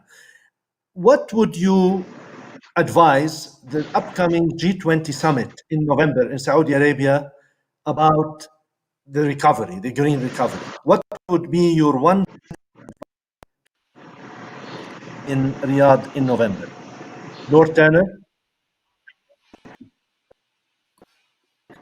Commit to net zero emissions by 2050 and invest as heavily as we can across the world in electrification of our economy and zero carbon electrification of the economy. That's the vision that we have to have. Thank you. Dr. Molina. I agree with Lord Turner on this. I would add that society must consider measures such as putting a price on emissions, putting a price on carbon emissions as a practical means to really force all the different countries to comply, because that it's feasible. The idea is to let each country decide how to deal with it and so on. But at the moment, these are externalities where it's the cost to society of letting climate change impact us is much larger than the cost to the economy if we do it properly. Thank you, Professor. Mr. Collins, what would be your advice? So first and foremost, I already gave it, which is that globally we have to have harmonized standards, metrics, disclosures, and while every country rowing their own boat in different directions just isn't going to get us there, and the G20 has to provide some of that leadership, whether it's one global standard-setting body, whether it's the coordination frameworks that take the discord out of that system. Absolutely critical that that there is a more coordinated, harmonized approach, and that we get to this, what was said before, a price for carbon, that we have a net zero objective and a energy transition process toward Paris. And finally, one of the questions that was so aptly asked by the students in terms of measuring sustainability, not just green. Let's go back to the SDGs, dust off the sustainability ambition, and embrace, as the question implied, the digital surge that has happened through this COVID crisis to put technology to work all the way down to the last mile to deal with some of these inequalities. Technology can close the funding gap. It can speed the time to impact of the sustainability goals, and with the right framework around it, so that it's used appropriately, it can be funded to scale with great purpose and impact. This has been an exceptional panel. Thank you so much for your contribution, for your thoughts, and for your advice. Thank you once again. No, thank you.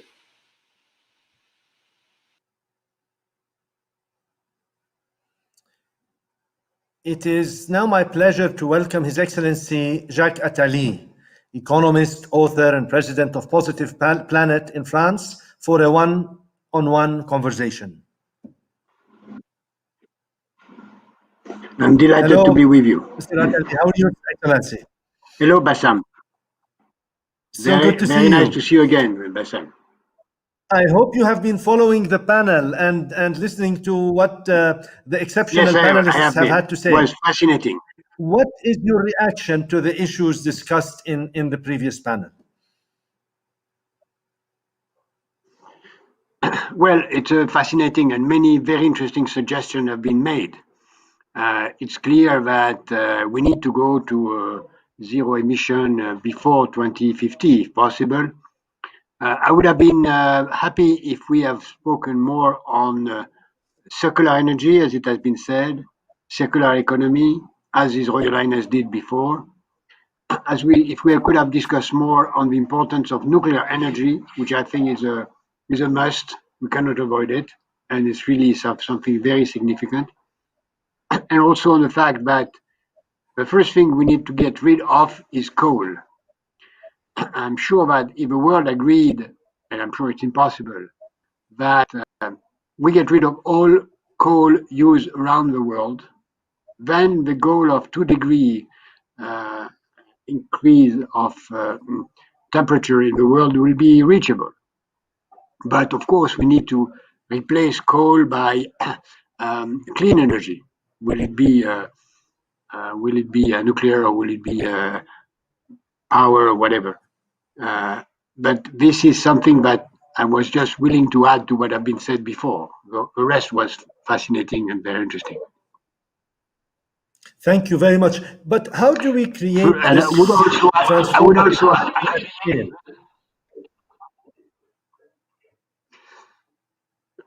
we have to do that, unfortunately, through a shock.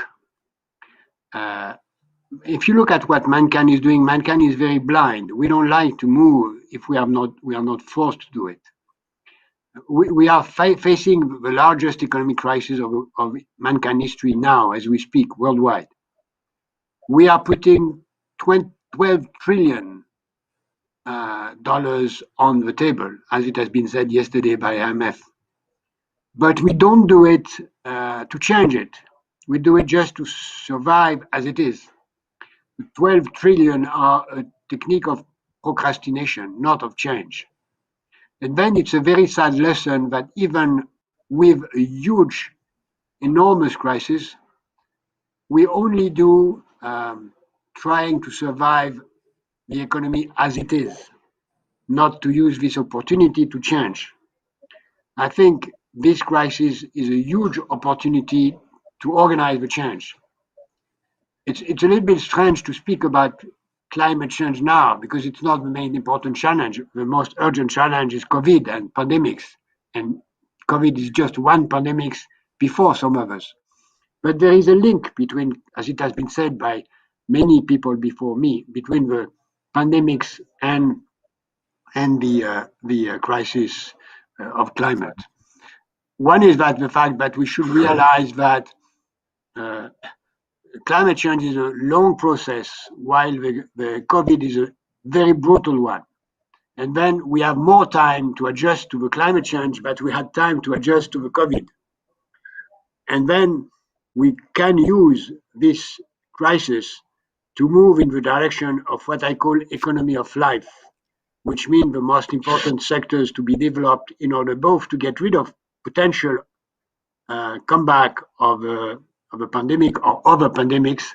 And I'm sure this will be one of the key issues of the next G20, which is under the responsibility and the wonderful chair of the kingdom, which has to address this question, how to get to avoid the coming back of a pandemic and of next pandemics. And to use that also as an opportunity to move in the directions of economy of life, which means the sectors that will both prevent the coming back of pandemics or next pandemics and the coming of another kind of pandemics, which is the climate pandemic. First, because the climate is creating more mosquitoes, which are creating pandemics, and the second, because the climate is a kind of pandemic in itself, which is transforming the world by spreading heat, and heat is a kind of terrible virus which can destroy mankind. And then we should add now, as if we knew that the climate pandemic was next door to us. We are not doing it quickly. I heard some people speaking of a Marshall Plan, but the Marshall Plan was peanuts compared to the 12 trillion that we are pouring on the world economy today, and we don't use it really seriously to reorient our economy to the economy of life, which is health, hygiene, education, digitals, clean energy, food, agriculture, and the real sectors that are important for our future, where the demand has been demonstrated very high and the supply very low. Are you thinking about the developing countries, Excellency, or just you're thinking about the industrialized world? Because when we speak about green, developing countries do not have or cannot afford to have green development as a major priority for them. I understand, and I speak of the world, because if you do not do worldwide, not only green, but I say life economy, not green economy, because green economy is a small part of life economy. We need to understand that it's an opportunity, a window of opportunity that will not come very often in the 21st century, to go not only to green economy, but to life economy. If we go only to green economy, it will not be enough to get rid of the pandemics and other issues. And it's important for the emerging countries. And the emerging countries can do it. For instance, take the example of mobile phone. The emerging countries went to mobile phone without going to the fixed line. And then they can make a leapfrog and go through shortcuts to development. Yeah, therefore, I do believe that getting rid of coal will be easier in countries of emerging markets, even if it's difficult, I know, in India or in China and some others. But if they want to do it, we can do it much better than countries such as Poland or Germany, which are a very long tradition of using it. It's a matter of global will. And I do think that we should put green economy within the context of economy of life and move into that direction. And I do think that emerging countries can even lead the way. As usual, your words of wisdom are echo around the world. Thank you very much, Excellency. I wish we had more time, but I'm told that we have to leave the stage for the next panel. Thank you so much, and I appreciate your words of wisdom. Thank you, Dr. Bassem.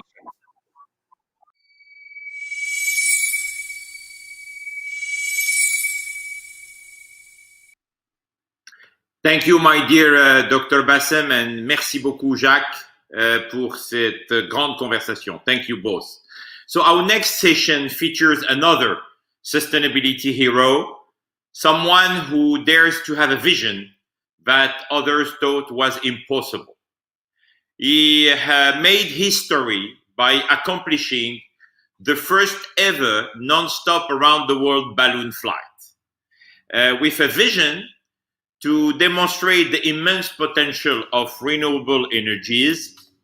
He then initiated the famous Solar Impulse Challenge and circumnavigated the globe in an airplane powered by solar energy. So ladies and gentlemen, please welcome to the virtual stage of the FII Institute, the chairman of the Solar Impulse Foundation, my dear friend, Dr. Bertrand Piccard. How are you, Bertrand? Good to see you Hello, again. Richard. Thank you for your patience. As you can see... very much for this invitation. Now Really it's a happy to be very inspiring conversation. I wish we could have more time, but I'm sure we will be able to see it again and again. Bertrand, as an explorer, you have achieved what many thought was impossible, the kind of global system change we need right now will appear daunting to many leaders. So having made the impossible possible, what mindset do you think we should embrace if we are to deliver a sustainable world? I believe that the pioneering spirit that the world needs means to identify what are the habits, what are the paradigms on which our way of thinking is based, and try something else. And to give you the example with the environment, for decades, the paradigm was that protection of the environment was expensive, was requiring a lot of subsidies and a lot of sacrifice from the population. With the pioneering spirit, we break paradigms, we break the rules, and we invent another trajectory, which would be, for example, for the environment, to see if environmental protection could be profitable and not expensive. If it could bring enthusiasm for the population instead of sacrifice. And this is possible today. This is possible. The technologies have made such a huge jump in efficiency that today we gain more money and we create more jobs by protecting the environment rather than destroying it. And this is thanks to efficiency, because our world up to now was not efficient. It was a world of waste. Today, efficiency opens a completely new market. It's the market of the century to build efficient infrastructures, efficient building, efficient ways to produce the energy, efficient ways to produce food. Everything can be so much more efficient because today the world is wasting half of the energy production, half of the food production, half of the renewable, half of the resources, natural resources, and even the waste are wasted because they could be useful resources. So you see the fantastic work in progress that we can do, and this is the market of the century, even for people who don't believe that the environment is in danger. Bertrand, you talk about sustainability through the lens of profitability, and your 1000 Solutions initiative is a core component of that. So please tell us more about this initiative and what it aims to achieve. Yes, with pleasure. My goal is to speak the language of the people that I would like to convince. The key decision makers today are obsessed by profit, job creation, being re-elected. So let's tell them the same language. how to make more profit, how to create more jobs, and how to be re-elected. And as a proof of that, with my Solar Impulse Foundation, we have launched the challenge of selecting and labeling 1,000 solutions who can be clean technologies, renewable energies, systems, devices, products, materials that protect the environment in a financially profitable way. And we have experts who are assessing the fact that it is really profitable for the industry who produces it as much as for the consumer who uses it. Today, we are more than halfway. We have 550 solutions labeled, 550 technological proofs that you can make a lot of money and create a lot of jobs by protecting the environment. That means by being more efficient in our industry, our agriculture, our economy, and our finance. Bertrand, I just got a question from one of our participants, which is quite interesting. So if you don't mind, I would like to ask, climate apart, what do you see as the biggest risks? If we don't get the economic recovery reach and orient the finance correctly. So what do you see will be the biggest risk now, apart climate? Today, there is no opposition between climate, environment, and economic recovery. Of course, today there are a lot of people who are suffering, who lost their job, who went bankrupt. These people will not accept that we just speak of protection of the environment when they are starving or losing their house. So it has to be together. And today, the recovery has to be a recovery into efficient production, industry, and consumption. If it is not aimed at efficiency, the recovery will not happen. If we inject the $12 trillion to recover what we had before, that means an inefficient society, there will be no jobs because it will just cost too much for nothing. But if you inject this money to put all the solutions in place, to choose all the solutions that exist and implement them, each time we can be more efficient in water, energy, mobility, construction, agriculture, industry, then the new world will be more profitable. The new world will offer more workplaces. The new world will also offer a better environmental protection, by the way. But efficiency brings as much for the environment as for the economy. And this is what people have to understand today. Even the climate change deniers, even the people who are not caring about the environment, they have to understand that all the new technologies today, which are cheaper to use than the old technologies, are logical even more than ecological. And people can just go on the website of the Solar Impulse Foundation and see which are these 550 solutions that exist today. It's a miracle of technology. It's a miracle of the creativity of innovators, sometimes in startups, sometimes in big companies, but they are ready to be implemented. It would be such a waste not to encourage or oblige the industry to use them and implement them with all the trillions of dollars that are offered to them to prepare the world of tomorrow. Bertrand, you are and you will always be a young man. I know that. So you inspire young climate activists around the world, and right now they are eager for a seat at the table and to push for change. What is your message to them?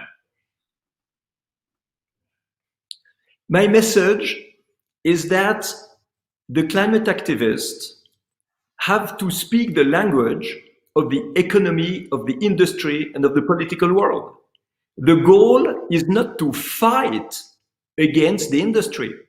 The goal is to make an alliance with the industry and see how the industry can diversify, can become more efficient, can open new markets. There are so many new markets. All the circular economy around waste, it's a new market. So my goal is not to fight against people who are producing oil. Not at all. We still need oil. My goal is to help them to diversify. You have a company like Schlumberger, who is specialized in oil exploration. They are making now a fantastic diversification into drilling inside the cities to install geothermic heat pumps for all the buildings in the city. This is clever. We do not destroy what exists, but we extend new applications, new opportunities. And the oil companies, they are rich, they have technology, they have knowledge and experience. They would be a fantastic help now to diversify to a hydrogen industry. We need their help. So to the activists, I say, create synergies, collaboration, be inclusive. Don't just fight to destroy, because we will not be able to build something better by destroying. We build something better by diversification and improvement of the efficiency of what exists. Thank you, Bertrand. By the way, you know, Schlumberger is a company where I did 35 years ago my engineering school internship. So I see we are still innovative. So thank you very much, Bertrand. Thank you for your time. We hope to see you again very soon. And I hope no later than end of October in Riyadh at the FII annual meeting. Thank you, Bertrand. Merci beaucoup. I would love that, and I will see you there. And congratulations. Bye, and goodbye, everybody. Thank you, Bertrand. So now I would like to introduce the COO of the FII Institute, who will introduce our next and last segment, my dear friend and colleague, Rakan Tarabzoni. Thank you for continuing to watch. Thank you.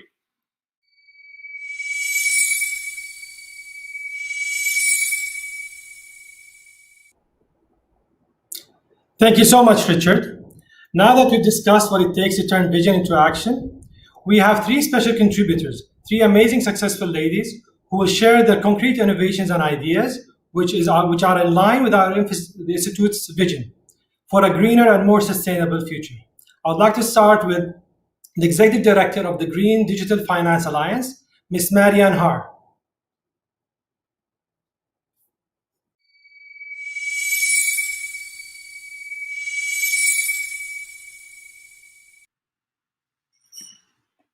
Thank you so much. With the Green Digital Finance Alliance, we were born in 2017 because it's time to rethink green finance. Really, the habits of green finance currently is to focus on commitments. We have great initiatives like Principles for Responsible Investment. We have Net Zero Asset Owners Alliance. But a lot of these initiatives, they were born more than the Principles for Responsible Investment were born more than 15 years ago. And look where we are today. Of the $1 trillion bond market, only 2% are green. We have only 1% of the fund market that is labeled ESG. And we have only 5 to 10% of bank loans that are green, and that's only in countries where it's actually measured. So we need an additional avenue to committing financial service institutions to do different allocation of capital. We need an avenue that's paved by digital innovation. Digital innovation brings to green finance a number of ways to rethink it.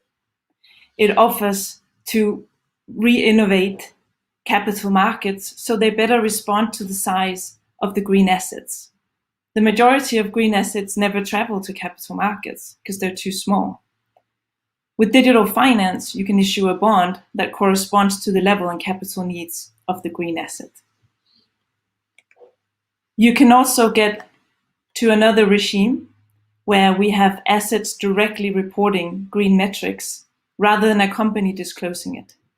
So you can actually trust your green investments.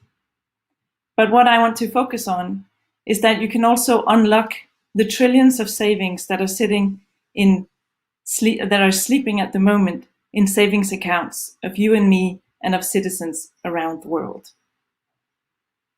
And there are actually quite a number of these innovations already out there. We work with the UN, we've worked with the G20 to map out these innovations globally. It's green robo-advice, as we've seen in Germany, where you can allocate part of your savings to get a return and invest in a greener future. It's also a payment card you can get in the Nordics that has an inbuilt carbon limit. So once you have purchased enough embedded carbon through your everyday purchases, it will simply block and you can't consume anymore.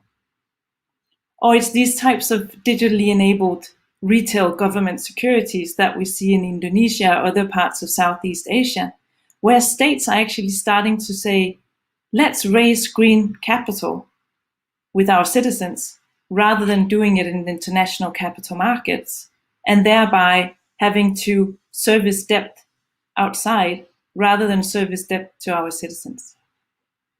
And now you may sit and think, but that's all good and fine, but are these innovations really scaled? And we work with the biggest green digital champion in the world. It's 500 million people that if they use this mobile wallet and they download an application called Ant Forest, then what they get is that they invite algorithms to automatically analyze 18 of their behaviors and give them an automated real-time carbon footprint on these behaviors. When they then start to change their behaviors so they decrease their carbon footprint, they then get rewarded by digital green energy points. When they have transitioned to sufficiently carbon light lifestyles and they have enough green energy points, they can start to plant a virtual tree on the platform. And that platform is then transitioned or translated into a real tree that's planted in real time. And they get drones to take pictures and get that directly to the user so the user can see real time their green impact. That is 550 million people now using that carbon wallet to actually be part of climate finance. Climate finance that with the Paris Agreement is mainly made available for big corporates or for states, is now also through fintech being made available to citizens. So the 500 million can also travel to be part of the more than 7 billion people we are in the world if we deploy fintech wisely to invite people into become action-oriented and put their capital into climate finance. Thank you.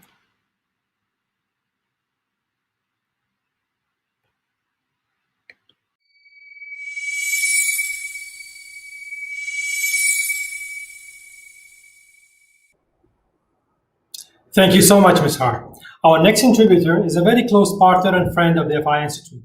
Please welcome to the stage the CEO of X Prize Foundation, Dr. Anousheh Ansari.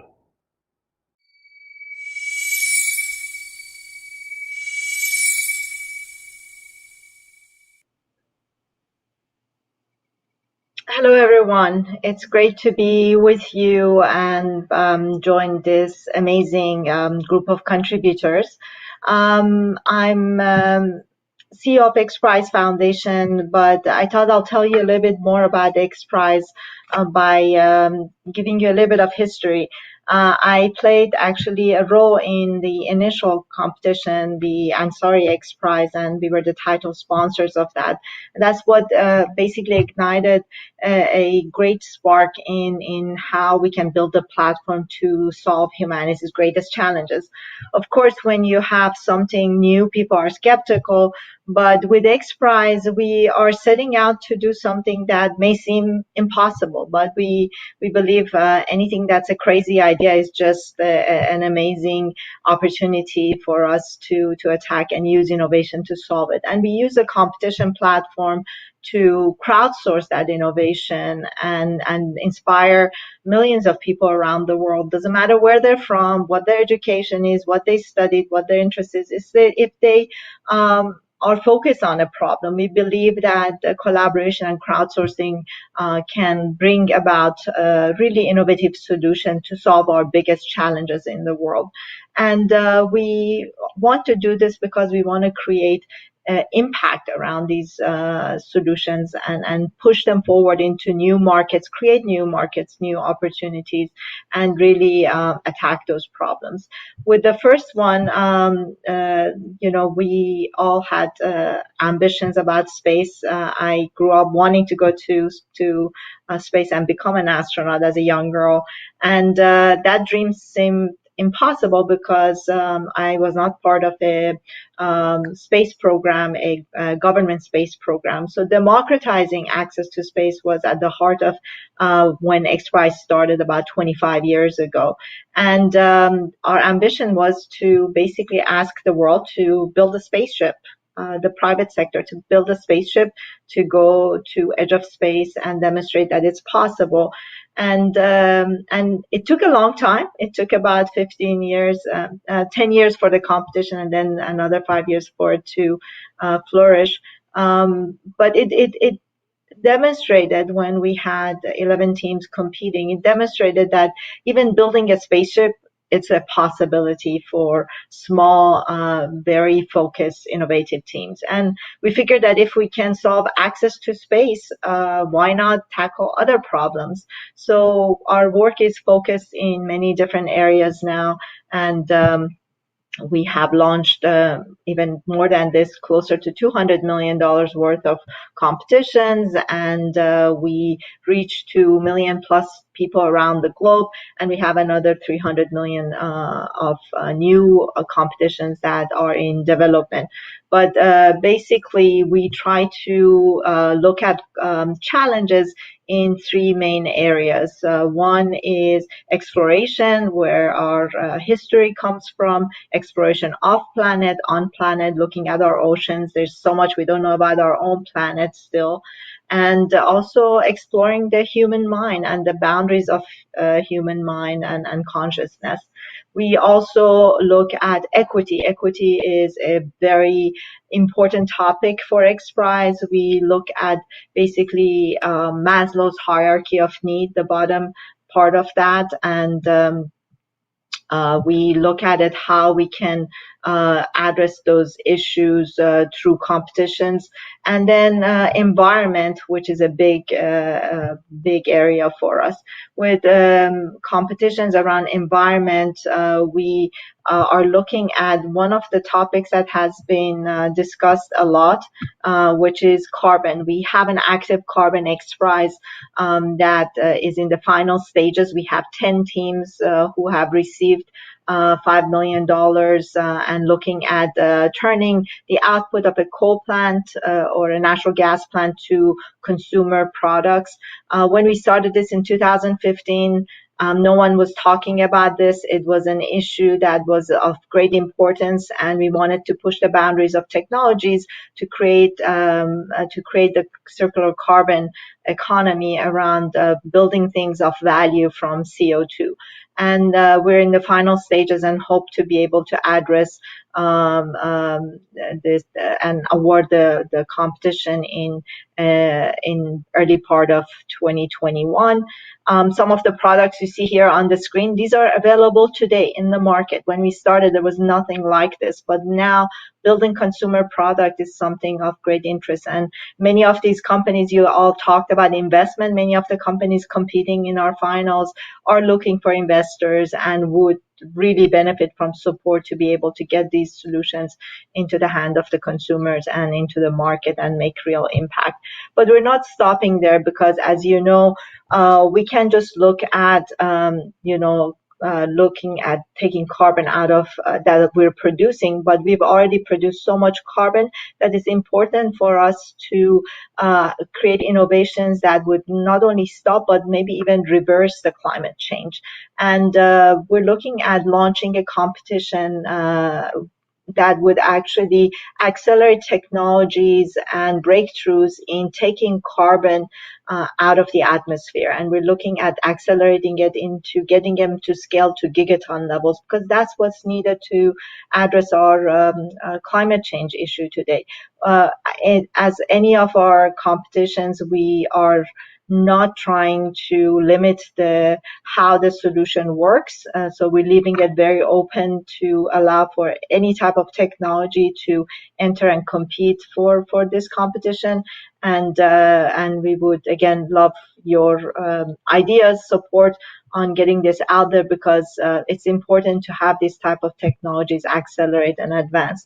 And around that, to create impact, we have launched a circular carbon network. It was the first carbon network fund that we introduced, and it's already has a lot of impact funds and companies who are looking for investment in these technologies, and as well as companies that are building technologies participating and connecting them with the investors. We love to create more alliances around these topics and create accelerators that will enable these young companies to actually become very successful and flourishing companies in the future. And hopefully with forums like this and other activities, we can also impact and push policy changes out there to enable us to address these problems. I thank you for the time you've given me to tell you more about our work. And if you like to know more, you can join us at xprize.org and learn more about our competitions, and hopefully we'll see you as partners on the other side.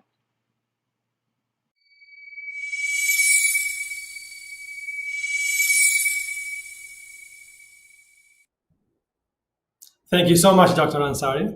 Now for our final contributor, someone who has combined her passion for sustainability and space, creating real solutions to benefit humanity. Please welcome Ms. Barbara Belvisi.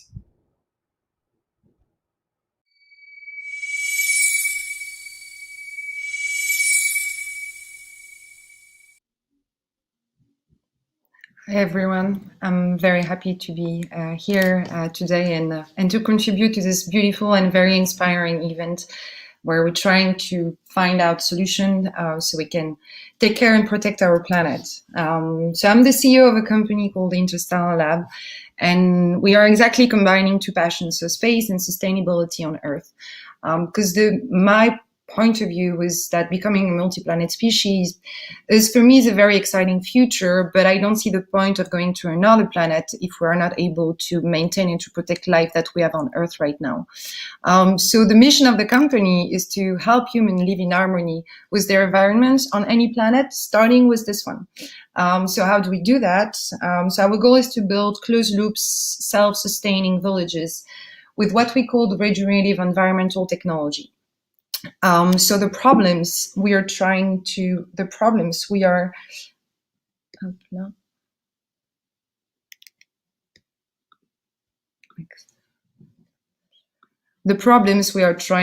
solve is basically we're facing on Earth right now. Key problems that we need to completely shift to regenerative technology. So regenerative technology means that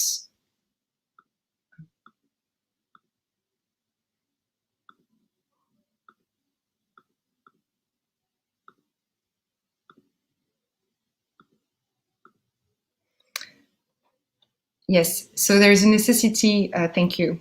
There is a necessity for the future of human civilization on Earth to switch to regenerative technology. So regenerative technologies are technology that are reusing, that are completely closing the loop, that basically what we consume is reused and re-put into a very circular economy and circular system.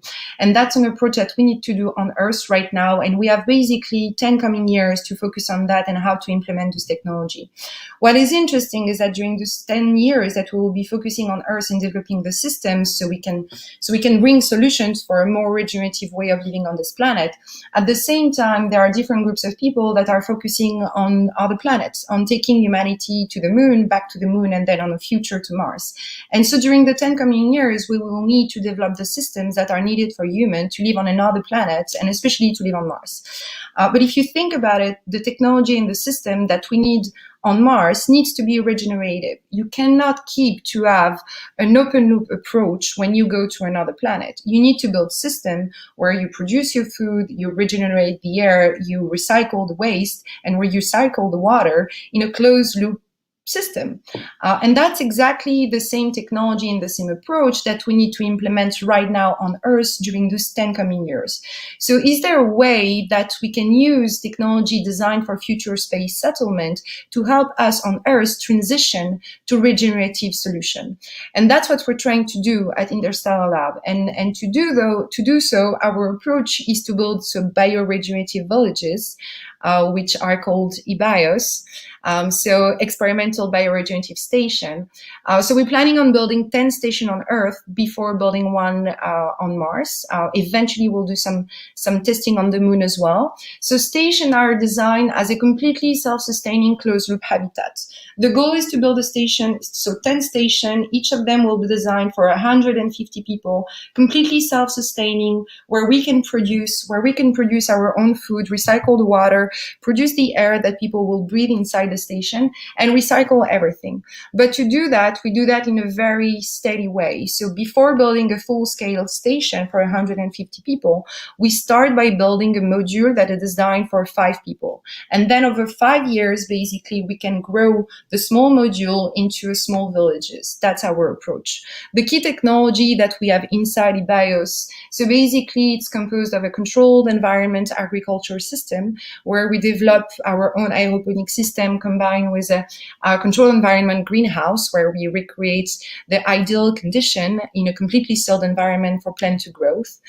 It's connected to a water and a waste management system where we use both biochemical and physicochemical technology to recycle the water, to turn black water into direct potable water locally without using the power of a big water treatment system plant next to it. So it's a very autonomous and independent way of recycle all the water and the waste. And all of that, so combined with an habitat, and all of that is controlled by by an algorithm that allow us to predict how the station is going to behave.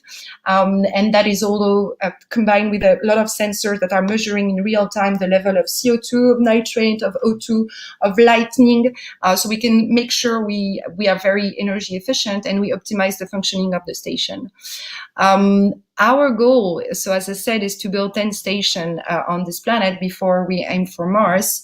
The 5 first stations that we are planning on building will be located.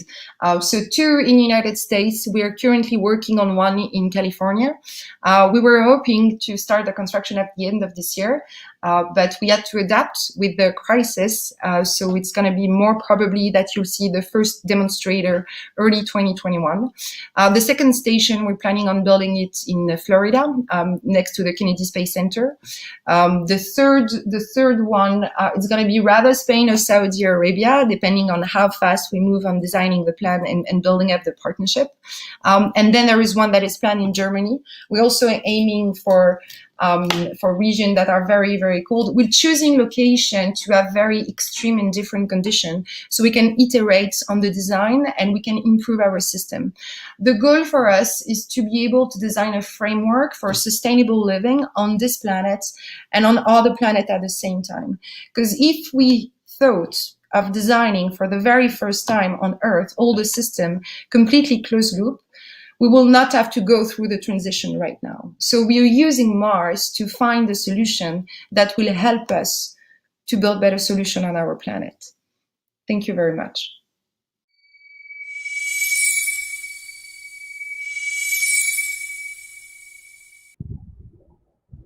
Thank you so much, Ms. Abdulaziz.